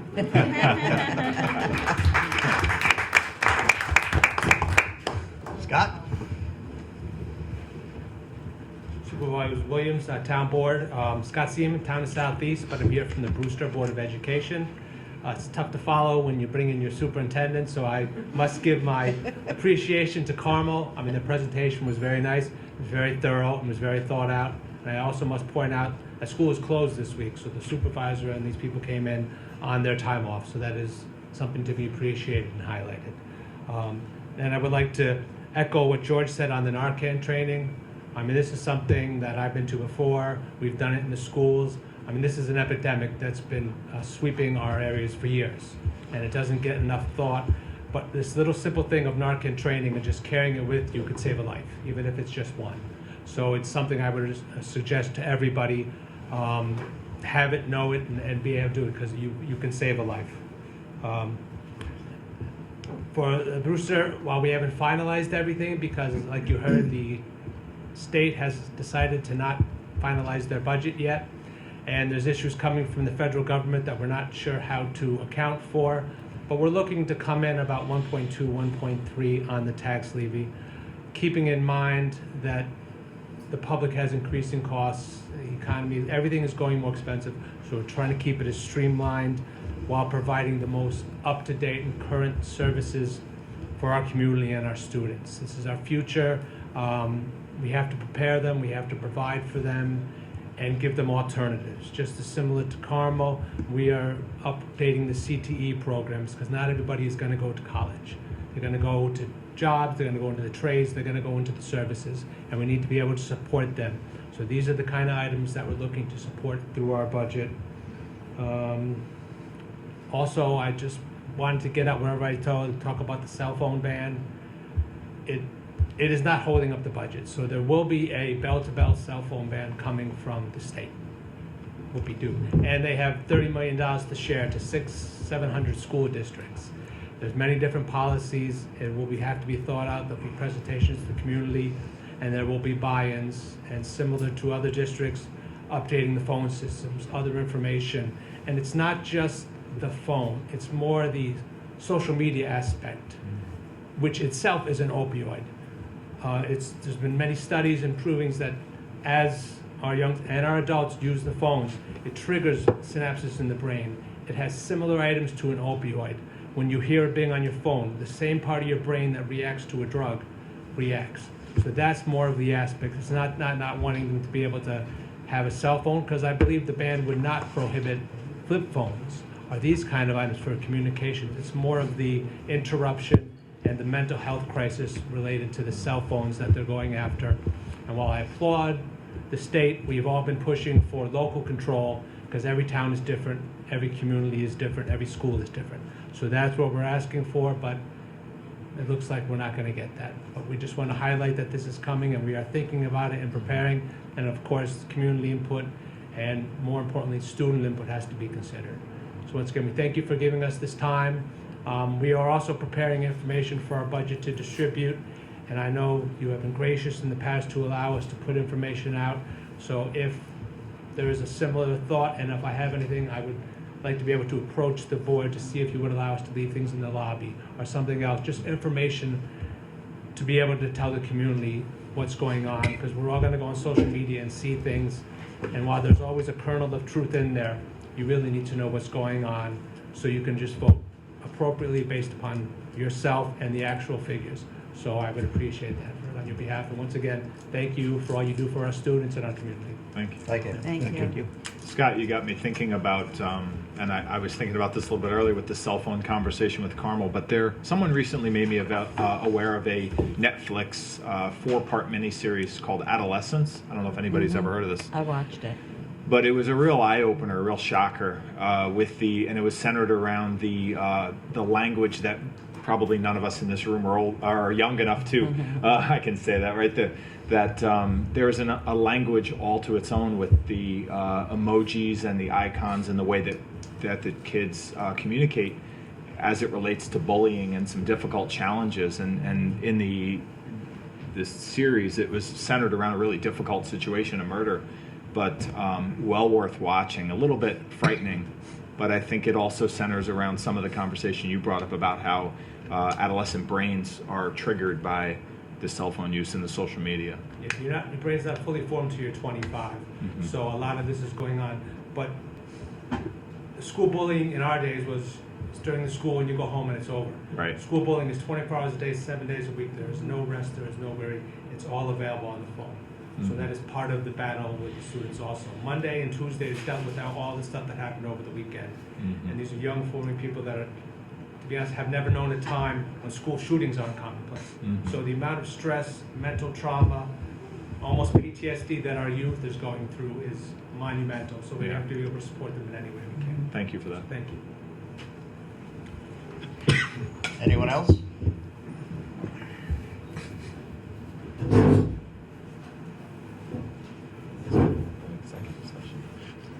Hi, Melanie Pian. I live on Route 311. You know, this letter, I just saw it today, and it's very clear that even though the whole board reviewed it and approved it, that there seems to be a real lack of knowledge about farming and the regulations around farming at the state level. And, you know, it's really disappointing to me that you would send out a letter and that nobody would have done any homework. There's this whole thing about cannabis in here, which is just absurd.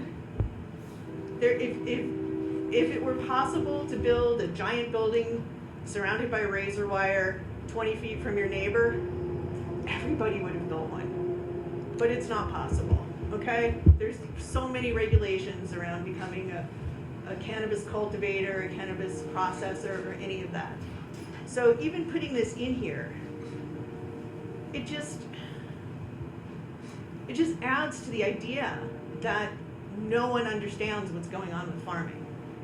And comparing, you know, the idea that being in the ag district allows someone to do this, comparing that to being just a regular livestock farm, like I am, or like these guys want to be, it just shows that you're not on top of it. And we're here. You can come and talk to us about it. We stay apprised of all the regulations because we have no choice. I'm USDA licensed. I have to go through all sorts of hoops. I have to have veterinary records. I have to have transportation records.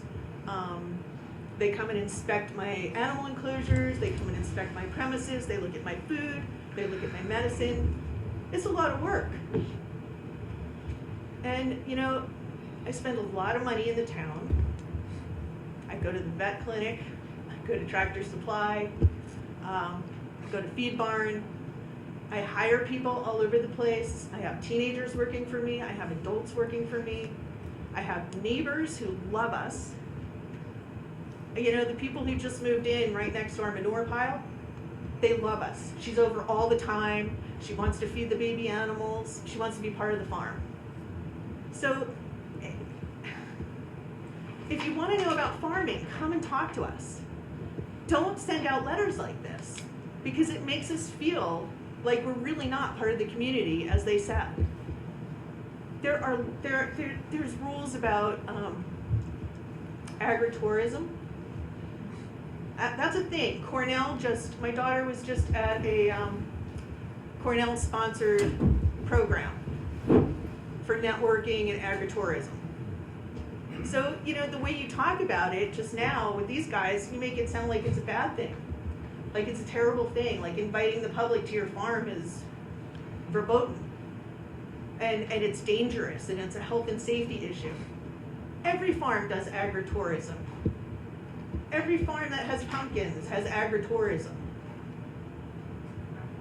You know, and actually Cornell just sent out a notice that they're doing another agritourism networking event up in Hyde Park and a farm marketing program. You know, we're supposed to be the gateway. You know, Putnam County for a long time said, oh, we're the gateway to the country. But, you know, like there's no country if there's no farms. Okay, so I really appreciate it. You guys know how to reach me. Okay. Feel free. I'm happy to talk to you about my operation, and I'm sure all the other farms in the area, Jessica Hyatt, whoever, we're all happy to talk about what we're doing and how important it is to the county and how many people tell me that they've moved here because they love it being farmland and country. Okay, so Melanie, thank you for saying that. I would love to have a further conversation with you. Certainly I don't pretend to know all the issues, but I will say I'm fairly up to date on what the regulations are. Not on cannabis. Really? So you're aware that the state declared cannabis, marijuana, a legitimate farm crop in December? Yes, Okay. it's So- also grown outdoors. Hemp is grown outdoors. No, cannabis is grown outdoors. Cannabis is generally grown in a climate-controlled building simply because they can't have the cross-pollination.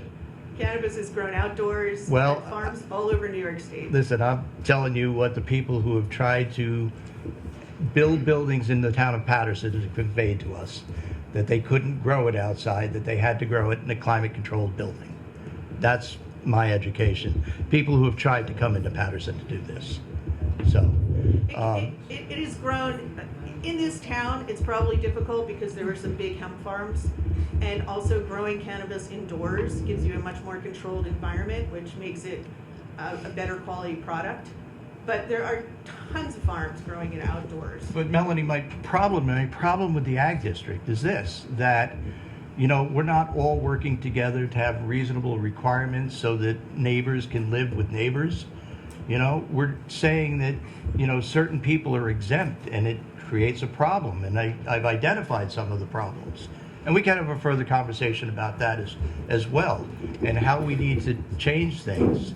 And that was the crux of that letter, but that letter was prompted by the fact that the farming community in Putnam County is basically saying that all towns are bad because we don't like farming. And that's not true. What we don't like is we don't like to have all the conflicts that we have going on. I don't deny that there is the potential for conflicts, that there is the potential for problems, but I think that, Well, let me interrupt you, my though. issue is about the letter, Let me interrupt you this. How long have you been farming in the town of Patterson? 20-something years. You ever have a problem with this? Nope, There you go. and I said that. I said that. My Yes. problem is with the letter. Yeah, well, Because it disseminates misinformation. it doesn't disseminate. I disagree with you. And yes, it does. That's my opinion, right? Like, I And came that's- up here for public comment, and And I appreciate that's your my opinion. Happy to talk to you about it further and talk to you about, you know, some of the stuff in here that I find problematic. Anytime you want to come in. Anyone else?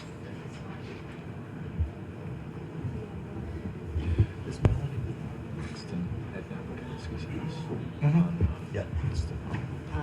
Have we gone over the status of the letter yet, or are we waiting until after public comment to do that? What are you looking for? Are you looking for acknowledgement by every board member that they Well, you participate? started and then you stopped, so I just wondered before public comment how people felt before after public comment. Or if you want, I can just say what I'm gonna say now, but I'd rather know, I mean, how the town board feels. We're here. The letter went out and it said it was the town board. I don't think that that's unfair to ask. Is there any town board member here who wasn't aware of that letter, that didn't review it, and that didn't see it go out? Or didn't approve it going out? I said my piece. Yes, no. Would you like to say something? Okay. Were you aware that it was going to The county only thing that- legislature and everywhere? Okay, that I would like to speak to. So I understood, first I supported the letter. It said, yes, we support farming. Every aspect of that letter, the potentials of the issues that could come around from, I trust, in the supervisor and I get town council, that they did their homework, and those issues that are in that letter, potential, are valid. So, yes, we support farming. That was the first sentence in that letter. I understood that letter was in response to a resident of the community, that because I saw the email in question, and then we addressed that this is, we were asked by a specific person, where do you stand on farming? And I understood that letter was in reference to that email, and that was the response. Someone did approach me and say, hey, did you see your letter to the legislators? And, I said no, and I went and looked for it. So that, I'm being honest. I'm going to be honest. And what I'm also going to say is that when you were up before, and if you take the invite to come and sit down with town council and talk. And with the assessor, I'm an individual person. I'm make individual opinions or decisions based on what I see being factual. And I like to see the facts, which is why I'm saying there was an email, there was a response that was written, and that's what I understood where that letter was going. I'd be more than happy to join the company of Mr. Hanovich, counsel, and the assessor as, as someone to sit there and see that everybody's being treated fairly. I don't know, because we don't apparently have trust in... I've lost my trust. So I'd be more than happy to see you. I don't know whether or not you trust me. I've never had a conversation with you. I have no problem I don't, with you. I don't know you. I've never been to the farm, and I didn't go there for signatures, or have never gone there for signatures. I just want to make that clear. Thank you. And I'd be more than happy to come and join. Can I talk now? I'll give you. I know you want everybody's opinion. Yes, when the letter, so of course I would immediately say yes, I know what we all do, support farming and support all businesses because we want them all to flourish. The initial, to me, indication was that this was a response to, like Mary says, one citizen's question, how we support farming. My look at the letter when it was presented was that, yeah, this is in conversation format to this one person. And I'll admit, my knowledge of farming is growing as this whole thing is happening. I'll read his stuff online, or I'm learning as I go. And I realize there's some hot button stuff here. So the letter to me was more in the style of conversation. Hey, yeah, maybe, wow, what if cannabis farm grow up? That could, in that style. If it were said that this is the official stance, I would probably refine it a little instead of saying it's the official town board stance on something. But the stance, in my opinion, the message is still that we support farming, but I can see that there's some differences, and I think some things have to be checked off before you can get to a more comfortable. You got to remove some of these things that are thorns in people's sides before it starts to, if I'm making sense. You're wandering, but And again, I don't think everyone here would say, yes, of course we support farming.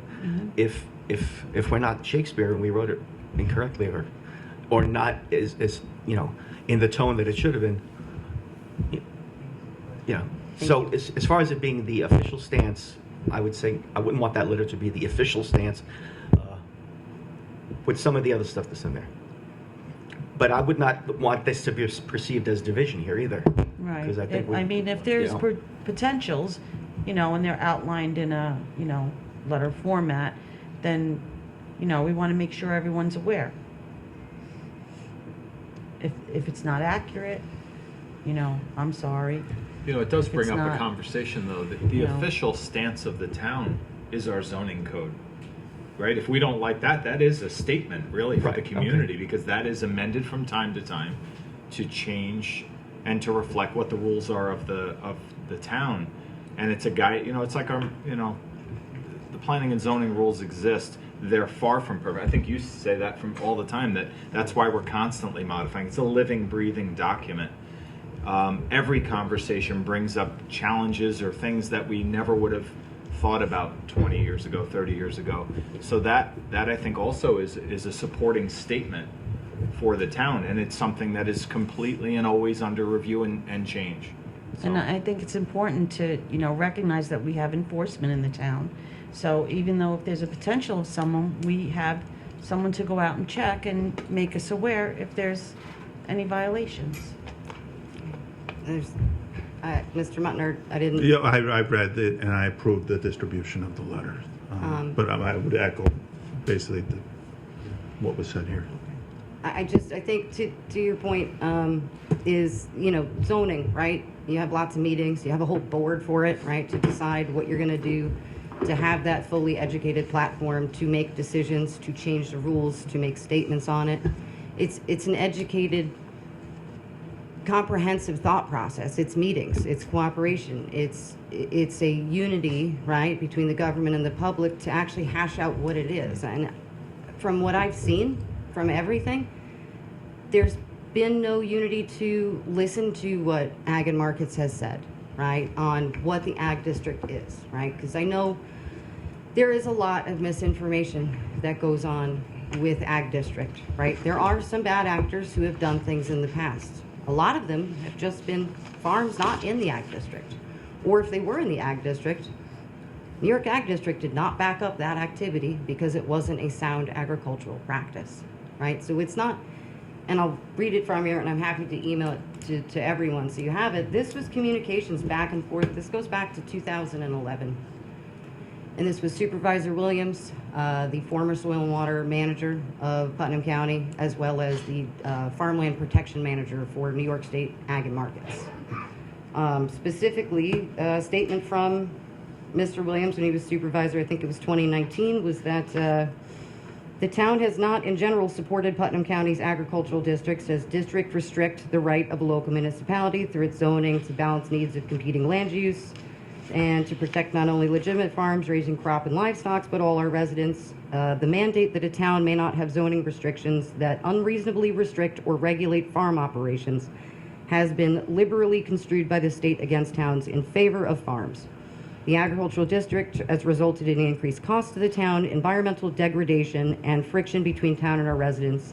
And as a property owner in the agricultural district, they believe they are no longer required to abide by any town regulations. And then it was the protections afforded by the Ag District should not be extended to hobby farms or to lands that are unsuitable for farming or individuals who simply wish to avoid local requirements. Now there is a follow-up from Bob Summers, who is Ag and Markets, specifically outlining, first, farms are not exempt from local laws if they are in an agricultural district. They must comply with all local laws. If the municipality does not allow an agricultural activity to occur after exhausting administrative appeals locally, the landowner farmer may request a review from the department pursuant to AML Section 305.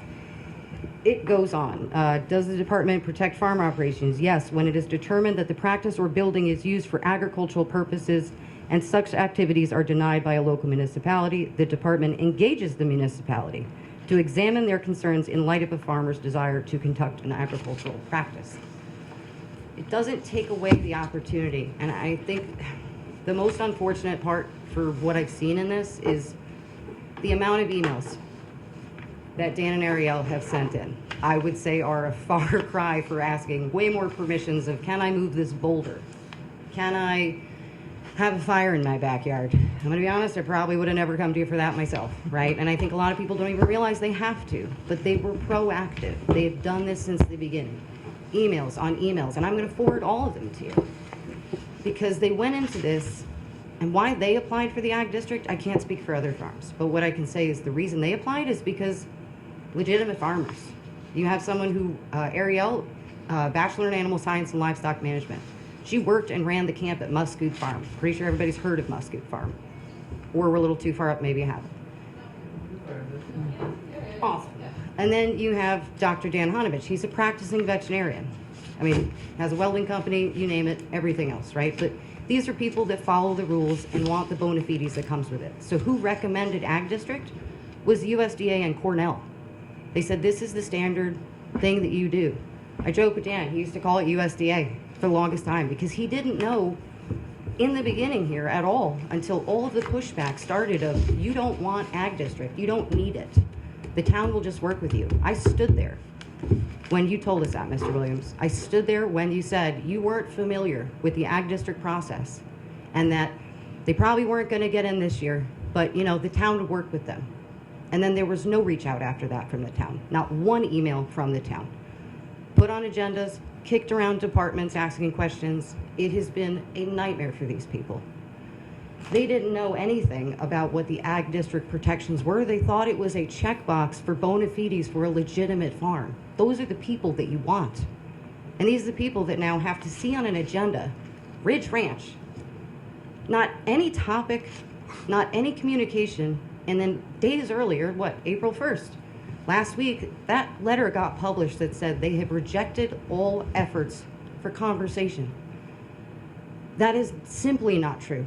There is not one email, not one anything. There's been mentions in public that they've rejected it, we want to work with you. That is not an outreach. And I would dare say there's no reason for them to trust and come to you willingly on what is the conversation. If the town has concerns, you reach out to the resident. You don't post something in the paper, to the legislature, all over everywhere, including on the town's main page. The one perfect example was Putnam Valley was mentioned in that, right? That there was a farm that dumped waste, and everybody's heard of this for all of time. If you have spent one day around farms or Putnam County and farming, you've heard of this person, this farm. That's not them. The irony is that town is Putnam Valley. Now, right alongside my letter to the editor this week that refuted a lot of those misinformations of Ridge Ranch is not a farm because they sell pets. I'll get into that in a second. Putnam Valley's town supervisor, her actual letter saying the regulations and everything and support of agricultural district program was directly next to mine. That is the same town that had all of these horrifying problems that were referred to in this town's letter. If it's so bad, if every farm is so bad, you're not saying the farms can't exist. You don't have the ability to do that. To your point, you have the right to farm law, the code. The only time these people had a problem is when they wanted the ag district recognition, which again, he had no idea what it was. I'll be honest, had anyone knew how hard this would be for this, there's a lot of people that wouldn't, and there probably are a lot of people who haven't. There's probably farms in Patterson who have never touched this, because why would you? This has been a nightmare of a year, last year. To say that they're pets or a petting zoo is one of the most offensive things I've heard. Now, there's a difference between a pet breed. I'm not a veterinarian, and I do not have a bachelor's in animal science or livestock management, but I have spent enough time around these people to know a little bit. Highland cows, it's the oldest cattle breed probably in the world country, 1884, something like that. Hardy beef breeds. So their market value, people refer to them as pet breeds. The reason for that is because they're worth more alive than they are dead. Could you butcher a Highland cow? Absolutely. But is it also perfectly and best used for rotational grazing, for pasture management, for land conservancy, for things that people want? Absolutely. They chose Highland cattle because they're at Ridge Ranch. The slopes here, the joke is Patterson, we grow rocks, right? The court document today from the judge explicitly just obliterated that soils have anything to do with anything besides a tax assessment. So if anything, people who farm in this area on this rocky soil, the only thing that does for them is make their life harder, and it makes their tax exemption, which it's called an assessment, but the tax benefit to them way worse because you get less credit because you can't grow crops. It is irrelevant to a ranch. Now, the court document is out there. It's 33 pages of everything that has been misinformation about soils, about secra, about all of these things. It continues to go on that it is actually a preferred practice of a farm next to a wetland. It's preferred practice for conservancy. Cassandra, can you tell us, since we're learning a lot tonight, can you tell us about what the benefits are of getting in the ag district? So the benefits of the ag district, and I'm very glad you asked that because again, there are a lot of confusion on it. Number one would be eminent domain restrictions, right? So a municipality, a state, a town, whoever can't come in and take a farm for eminent domain purposes. The other one is it is a 500-foot, anyone who wants to build within 500 feet of an existing agricultural district parcel actually has to do an environmental impact statement. You want to make sure if you're going to build Home Depot. Wait, time out, if I can just correct you, it's not an environmental impact statement, which is a very long document. They have to fill out an agricultural assessment statement, and it has to be presented with the application. With what application? With the application to whatever To agency construct. they're going to, whether it's a site plan application to the planning board, or whether it's a zoning variance application. And that's the people building next to a farm would have to do that? So actually, the people within 500 feet of the farm or the farm itself. There's a difference on that, and I'm going to leave that for now. That's fine, okay? I don't want to nitpick on things, Right. but I don't agree. The purpose is because the New York State Constitution protects and promotes farming. Supersedes kind of everything, and every action is supposed to promote and protect farmland. That doesn't mean with a disregard to residential and commercial zones, right? But so that's the second one, is environmental impact on farms, if there's going to be building, because it protects that farmland from runoff if you're going to have a sewage plant next door, right? Then you also have from overburdensome or unreasonable restrictive regulations on agricultural practices, and that's the kicker. It's not somebody wants to put up a 20-story, bouncy house in their yard, and you need zoning for that, I'm sure, right? There's nothing that ag and markets will ever do. They come in on a case-by-case basis if, and only if, the individual person or farm or landowner will say, has exhausted every option of remedy with the town. If that happens, then you can contact, only if you're in ag district, New York Ag and Markets. They then they come down, they talk to the town, they check out the actual practice, they do their own assessment, and then they work with the town for a resolution. Now, sometimes it can go to court because towns dig in. I get it.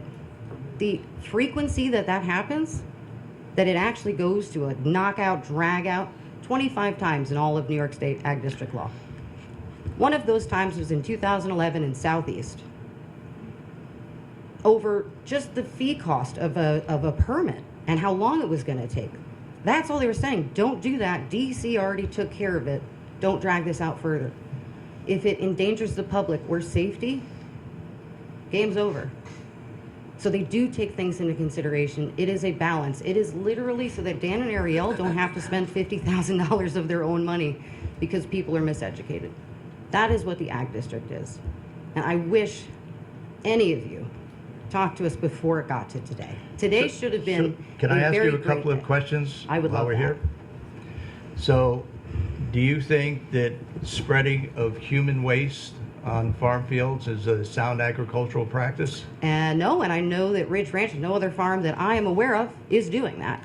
It happened in Dover, and it was determined as sound agricultural practice. By New York State Ag and Markets. By New York State Ag and Markets. I would love to see that, though. Yes, yeah, that's fine. How about putting several mobile homes right on the property line on the main road for farm help? Where was that? Huh? Where was that? I don't know. I'd have to look it up. Well, then I don't know enough to speak on it. But there are several instances where... Were there any in Patterson? Okay, I'll give you one in Patterson. Okay. All right. How about we want to be in an ag district. We do nothing but fence in a state-regulated wetland. All the cattle are left in the state-regulated wetlands. The only place that the cows have to stand is on a 20-foot pile of manure. They've dragged a truck body into the wetland. And those are all legitimate farm practices. The wetland has been destroyed. Where and when And I'm was not going to this? name the place. Well, I will tell I you think on, I have will the tell you emails on the side. back and forth between DEC on that because I've spoken with them. And again, I'm not saying there's not bad actors. I'm saying when you say things the way you did, that does not come from a place of education, clearly. And that's Well- not necessarily anything on you, but to say that in a public record, to say in the future, someone might do something. That's future cop. That has no application here. These people are good people. I'm here for these people. I cannot speak to any other farmer, but I can speak to the character of people that I have seen. And can speak to the fact that you looked me and him and his wife in the eye when you said you weren't familiar with ag districts. You couldn't explain why they didn't vote on the property initially. Now, Well, why is that? Because they applied Cassandra, for... let's- so Mr. let's- Williams, I would like to just Go one ahead, more finish place. up. They applied last April to be in the ag district, and that inclusion period is from April 1st to April 30th, which, if anyone notices, that letter that went to legislature from this town board weirdly went on April 1st, the beginning of the inclusion. The other town that actually sent one as well was Southeast, the only two towns that sent a letter of all the things that may go wrong with an ag district. It was interesting timing. Now, when they applied in April of last year, they had no problems. They'd never had issues with the town. Again, I will send you guys all of the emails of we want to move a boulder, we want to do this, we want to work with the town, come see our goats, see our donkeys, bring the kids. Never an issue. And then May 7th, so I think it was 11 or 12 days after they applied, which now I have foils of Mr. Tolman reaching out to the town saying, I'm going to stop by later. We can talk about that outfit over at Ridge Ranch. Okay, that's not on you guys. Maybe you were fed bad information, because he certainly, and in the court documents, fed a lot of people bad information. That aside, May 7th, they're sent out, not called, not dropped by, they're sent out a violation in the mail for a shipping container and an Airbnb. Okay, shipping container was previously a handshake deal with Mr. McCarthy because it is used for farm equipment, for temporary cattle shelter, because they're growing and moving the farm. Immediately, they get the letter on May 11th because it went in the mail. Didn't get emailed, wasn't a phone call. They immediately contact May 12th. We want to work this out. We've taken the Airbnb off. We weren't aware, no problem. Okay? The shipping container, we had talked about everything. And again, I will send you these emails. No answer from the town. 2 more emails, no answer from the town. May 29th comes, and the Ag Board was meeting to vote on applicants. Preliminary vote. They were told, we can't vote on you because you have outstanding violations with your town. Wouldn't listen to the fact that here's the emails, we have tried endlessly. 2 hours after that vote was tabled because it couldn't take place, then this town, Mr. Williams and Mr. McCarthy, agreed to meet on June 6th, which was a day before the violation was to expire and escalate. And in that meeting, that's when I got involved. I came in, I sat with Dan, I sat with Ariel, and we went into your office. We sat in the conference room, and Mr. Williams had said, was bewildered, very convincingly, that you had no idea how this whole process worked. And in that moment, you said, well, I'm not familiar with the Ag District, but it looks like, you probably won't get in this year. Don't worry. Let's talk about your taxes now. We can fix that. We'll work with you as a town. And everything since then is when the bottom fell out. That record needs to get set straight. Now, you can say what you want on the taxes. My biggest gripe is that I went into Mr. McCarthy. I went into everyone. We talked about this last time. You want to argue the taxes have been fixed? I argue they haven't. That aside, what happened with anyone find out how a CO gets issued for a building that was never constructed?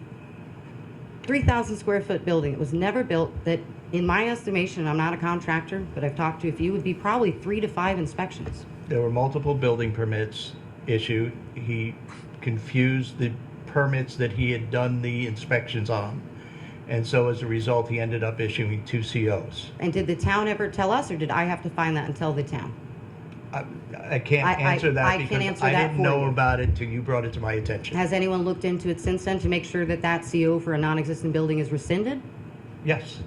Well, has that been communicated to us? I would say no, because I get both the emails and phone calls. Well, That's the I can point. take that up with the building inspector. I would have. I could take that up with the building inspector I would myself. have assumed that he would have done that. He did not. Yeah. And you at this last meeting here said that you were going to look into it. So I did again, look into how it happened and okay, I made guess sure you that didn't it say you wasn't were going to happen tell again. us, so that's okay. My point is, this is where this mistrust comes from, and they do not want to be this way. They do not want to have to come in, race out of work, bring their kid to show up at a meeting they didn't even know, A, what the topic was, or that they were going to be on it. So them more than me are very olive branch people. They are. I have had to see all the emails. I haven't even showed them all of them because it is offensive and it's deeply hurtful that people like this, or people you want in your community, are being treated like this. Now, the last thing I want to say, as far as they're sold as pets, this isn't even mine to say, and I feel repulsed that I even need to bring it up. But Ms. Hanovich is a vegetarian for 20 years. She does not need to slaughter or milk her animals to be a farm. She sells her animals to other farms and other legitimate places. To call a Highland cow a pet, I mean, I'm sure every woman in North America would love to have a Highland cow in their house, but that's not real. They go to farms, they go to graze, donkeys, mini donkeys, companion animals. That's not a service animal that's walking around with you, although I'm sure it could be. I don't know the training. But that is what that means, and that miseducation has been misapplied now to say it's a petting zoo, it's pets, they're not a real farm. They are working lands that none of us, myself included, could ever do. So there is a lot of things that have been said incorrectly, and I do hope you guys work forward to work with them in a clear way, but I would hope that it would be all of you. My personal advice is there will be no more individual person conversations. Now, I'm not a lawyer, I don't speak for them, but I think that would be a very safe way to move forward. Thank you. So I want to address a couple of the issues that you brought up. So my knowledge of the process for the agricultural districts with Putnam County is very limited. I don't get involved other than when they actually send over a recommendation or they send a request for a recommendation coming back. I was very surprised to learn recently about their issue with the soils. I can't imagine what the basis of it is. It doesn't seem very practical. I think they misapplied the use of soils in coming up with the ag exemption, not so much with the ag district. But the term pets for the animals that are out there is not one that I came up with. It's one that's been used by the people on the farm, the Hanoviches. Pet breeds is what they use, Well, not they've pets. been saying pets. It said pet breeds, to be clear. That being said, my concern is not so much with the fact that they are breeding animals out there and raising animals and selling animals. I think that's legitimate farm practices. But again, my concern is when you're inviting the public onto a piece of property, I believe there needs to be, adequate controls. We need to make sure that the driveway is adequate. We need to make sure that that emergency services can respond should there be an incident out there, that there's potable water, that there's septics. We need to make sure that the public is safe when they're going onto a site. I agree with that. So here's where I want So, to pause that, though, but- is because whether they're in ag district or not, you and everyone in this town, because they have emailed graciously everyone, come to the farm. Mr. McCarthy's been to the farm. The code enforcement officer, Donna, the taxwoman, went to the farm this June. Whether they're in ag district or not, they're doing the activities there. So if there is a problem, go talk to them. But there is no problem because they're not acting outside of this zoning. And if they are, have the conversation. They are acting outside the zoning. I laid it out. I asked for Laid what out? I did lay it out to you. I said, you've got to come in, give me a narrative, let's sit down and let's work out what we can do with the zoning. Well, what you said was, because I was there, you said you saw weddings on their website. And I will Yes. say there's weddings on their website. Do you sometimes put things on your website that maybe are things you might do in the future but you don't do now? Correct. And that is what they said to you. And I was standing there and I know these people. If they wanted to move forward with weddings and large events, they would come to the town before you even knew it.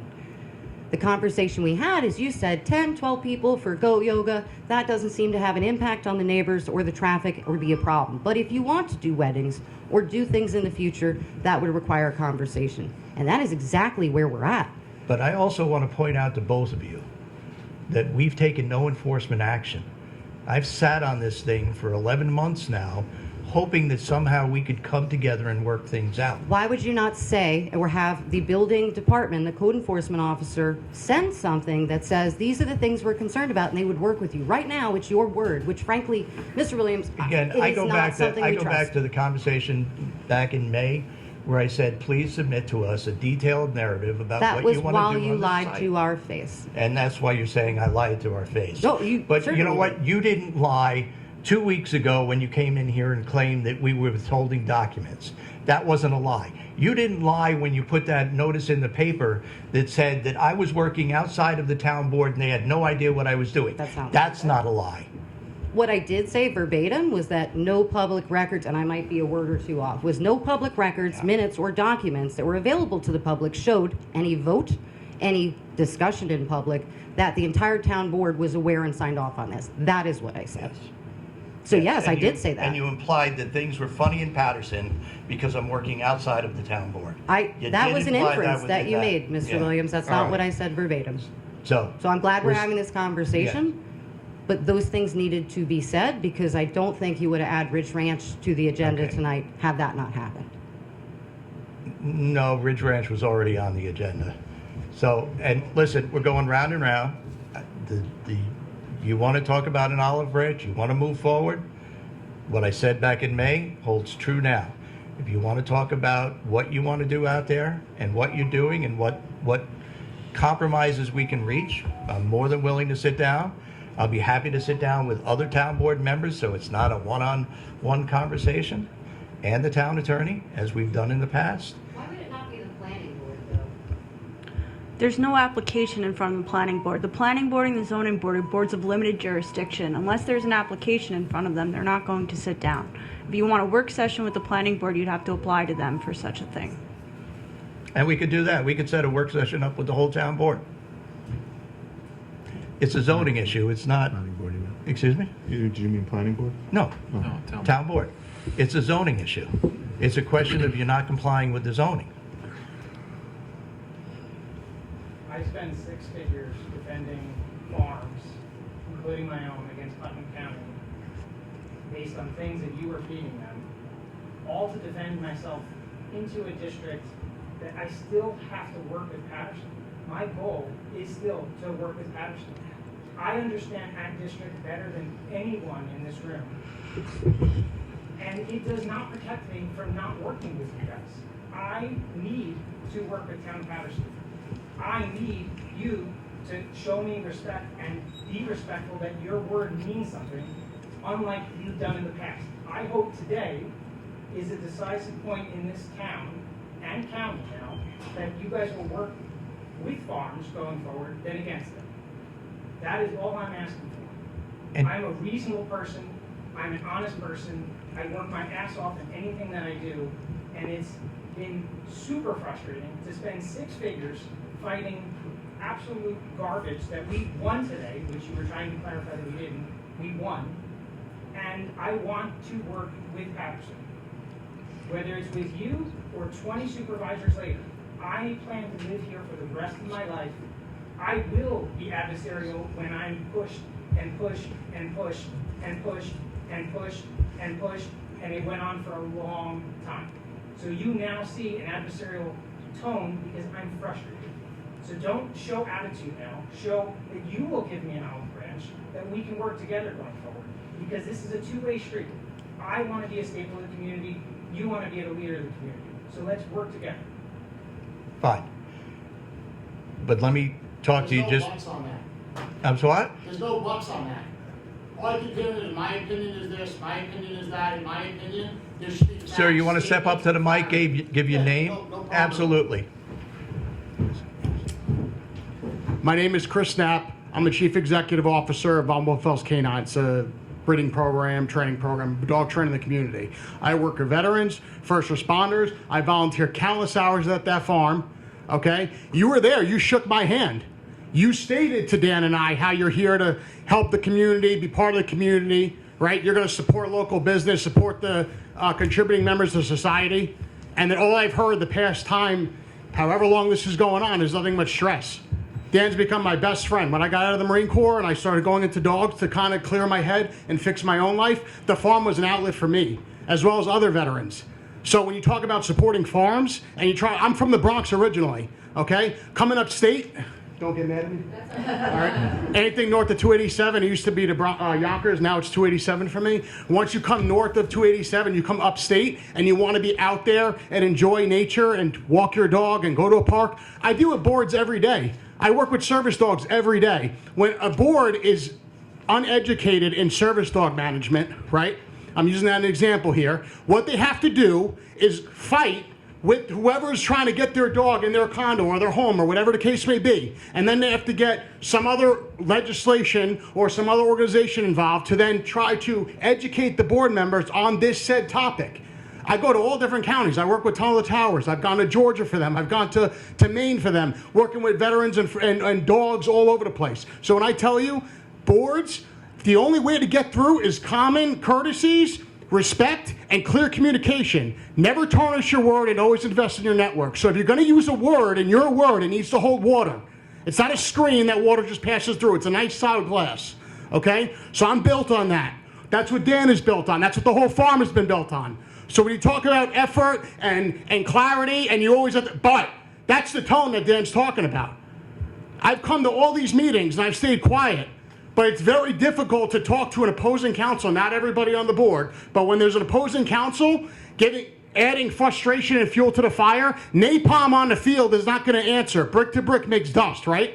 That's the olive branch you just stated. Right away, right after he tried to close his argument with the thing, just extend the olive branch, you go, but right away. There's no reason to fight. But everyone here has a purpose, okay? They're all contributing members of society, whether they work at Tractor Supply, the mobile gas station, or they volunteer at Ridge Ranch, whatever it is. You guys have to be on board with helping and opening up that envelope of information. So if there's common courtesies and communication back and forth to educate those that are not educated, that's important. I'm not that intelligent. Okay, I was in the Marine Corps. I went to the, Uncle Sam's Misguided Children College, all right? But look, what I will tell you is that what you put in as far as effort and community, if you don't really know something, that's okay. Just be honest about what you don't know, get clarity, and speak on facts and what it is. Don't speak on opinions and what Cassandra Roth said before about statements coming out that in the future a tornado could come through and move cow poop from this person's house to that one. Look, we could all talk about that. That's what the news does every day. But if you look at the reality and legitimate claims of what people want, they want support. Just provide the support, and you're going to get great feedback from this area. I moved up from the South Bronx. I love Patterson. Patterson's beautiful. I came up here, I said, oh, people are nice, people hold the door open for everybody, it's nice, right? But why can't we have that whole same type of relationship with the county executives? Why can't we have that with the other town board personnel? Is that possible? Sir, all I've heard from every member of this board is an offer to sit down. Every member of this board has offered to sit down and discuss these matters. They've offered a meeting with the assessor. They've offered a meeting with the building department. They've offered me as counsel to be at every one of those meetings. So that is the olive branch that they're offering. They're all willing to sit down and discuss this further. I don't know what further they can offer you at this time. Now can I jump in here? Sure, go ahead. Thank you for interrupting me. Dan, but I would ask you, this is being driven right now in part because I've received several complaints about the driveway you're putting in, which you don't have a permit for from the highway department, which we haven't acted on. But the construction is going on, according to the complaints, between 12 and 3 o'clock in the morning. So I'd ask if you're going to do, and I don't know, Cassandra, I don't know, but I'm going to ask you nicely, if you're working late at night, please be respectful. Generally, construction needs to stop about 8 o'clock.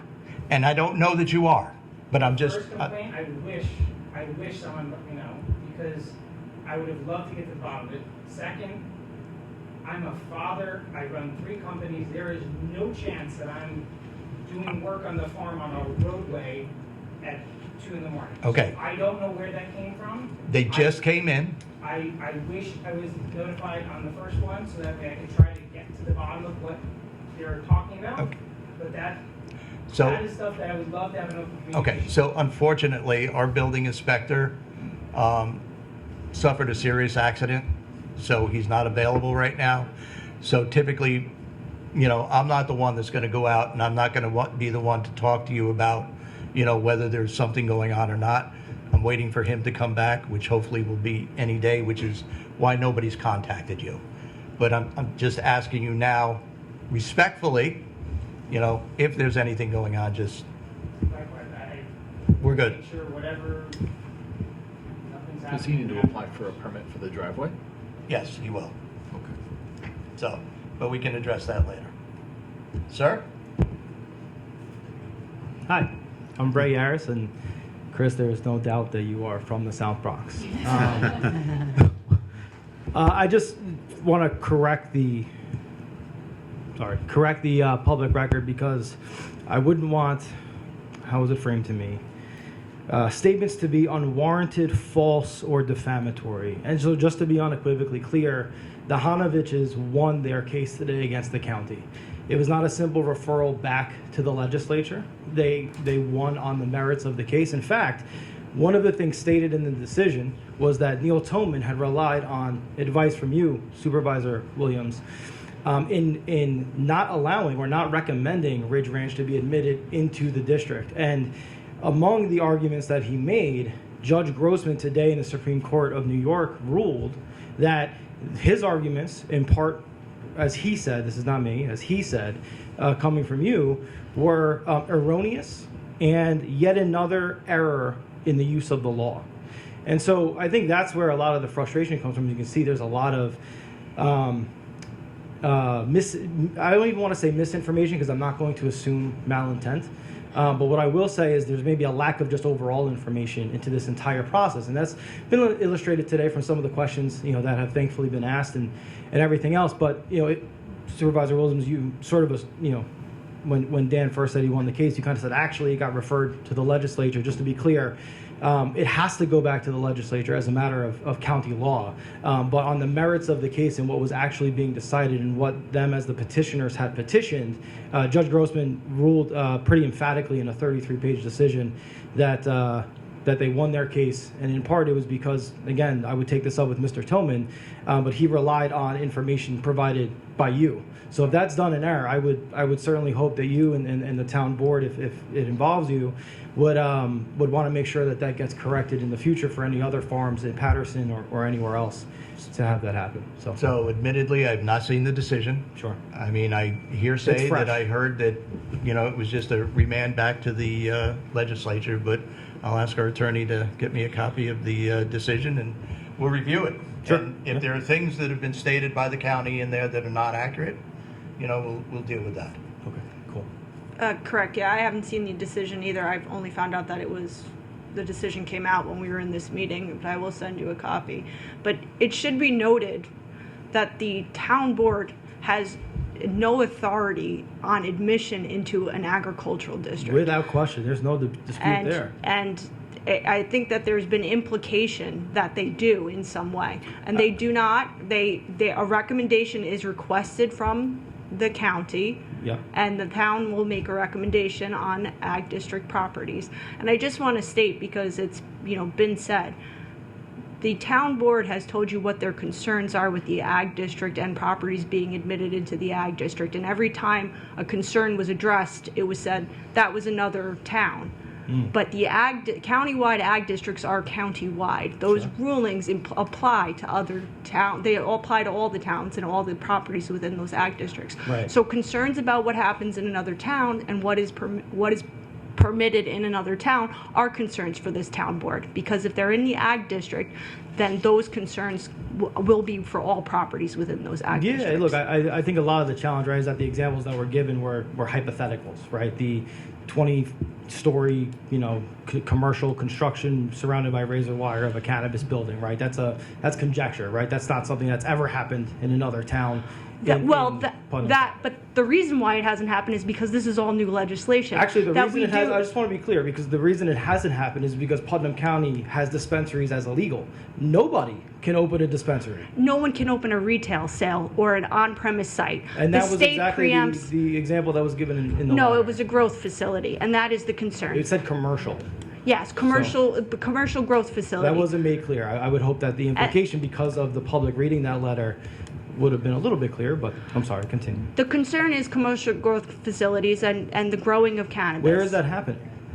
Well, this is all new legislation. So it's a hypothetical. It's hypothetical, okay. and that is the concern with retail, with on-site, with everything, because we don't know how that is all going to span out, because all of the legislation is new. We kind of do know. We have a cannabis management board that preempts the state law, preempts the local municipality law, yeah. And I believe all of the concerns expressed by this board have been, in general, having their laws preempted by state and county legislation. I think a lot of the challenge, though, right, is that when that letter was written, the implication in that letter was that it was about Ridge Ranch. And none of the things mentioned in that letter are anything that is happening at Ridge Ranch now, nor has ever been mentioned by anyone associated with Ridge Ranch to happen in the future. Again, we can talk about, are those things on paper things that could potentially be of issue in the future? Sure. The issue is that the letter itself made a direct implication. Whether or not by name, the implication was seemingly quite clear. The letter was responding to concerns about ag districts, and it was expressing issues that have happened in other ag district properties. And that's where it came from. Again, we just agreed, though, that there are no commercial growth cannabis facilities at any other town in the county. And as I stated, that's because the Cannabis Management Board is new. This is all new legislation. We don't know what's going to happen with any of that. So that is a concern. Sure. We've gotten applications before these boards before for other issues. Those people did not move forward, but those are genuine concerns. And So there's precedent for those things that have been moving forward in this county. there is precedent for individuals deciding not to move forward on those applications, but it wasn't because that the town could legislate them. That was not. I actually think the why. town has a lot of room to legislate on those things, according to the Ag and Markets Law. But again, I'm kind of moved off base here. My only point was just to correct the issue here as to what happened in that court case today. That decision came down today. Of the 7 of you, and ma'am, I'm sorry, I don't know your role here, but of the 8 of us, if we combine all of us, only one of us was in the courtroom for oral arguments, and only one of us read the 33-page decision, and the other 7 are you guys. So I just wanted to make clear that this wasn't the judge said, I can't make a ruling on, so we're going to kick it back, and Supervisor Williams, you've made clear you haven't read the decision. But this wasn't just a referral to kick it back to the legislature and have them decide this, as we so often see at the federal level with the Supreme Court. We're going to kick it back to the states and let them decide. This was a unequivocal victory for Ridge Ranch against the Putnam County legislature, which unfortunately for them were misled by Mr. Neil Toman. And that's exactly what the judge said, that his arguments were erroneous and that they were yet another, quote, these are quotes, direct quotes, erroneous and, quote, yet another error of the law, end quote. And so what I'm saying to you guys, because he directly named you, Supervisor Williams, as a source of that information, and that's in the decision. When you read the decision, I'm not speaking out of school here, you'll see it in the decision. It said he spoke to you. So what I'm saying is I wanted you all to be aware of that, especially when speaking about this case, because that's where the implications, and I would suggest that the town, this is my opinion, I would suggest that the town get clarification from the county executive's office and Mr. Neil Toman as to what that's referring to. That's all I wanted to say.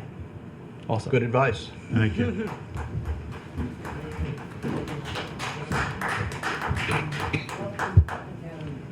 Anybody else have anything they wish to address the board on?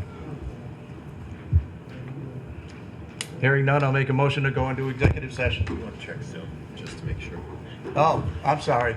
Is anybody on Zoom joining us tonight wish to make any comments or ask any questions of the town board?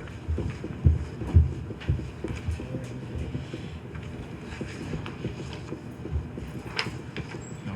Motion to go into executive session? Second. All in favor? Aye. Thank you all for coming.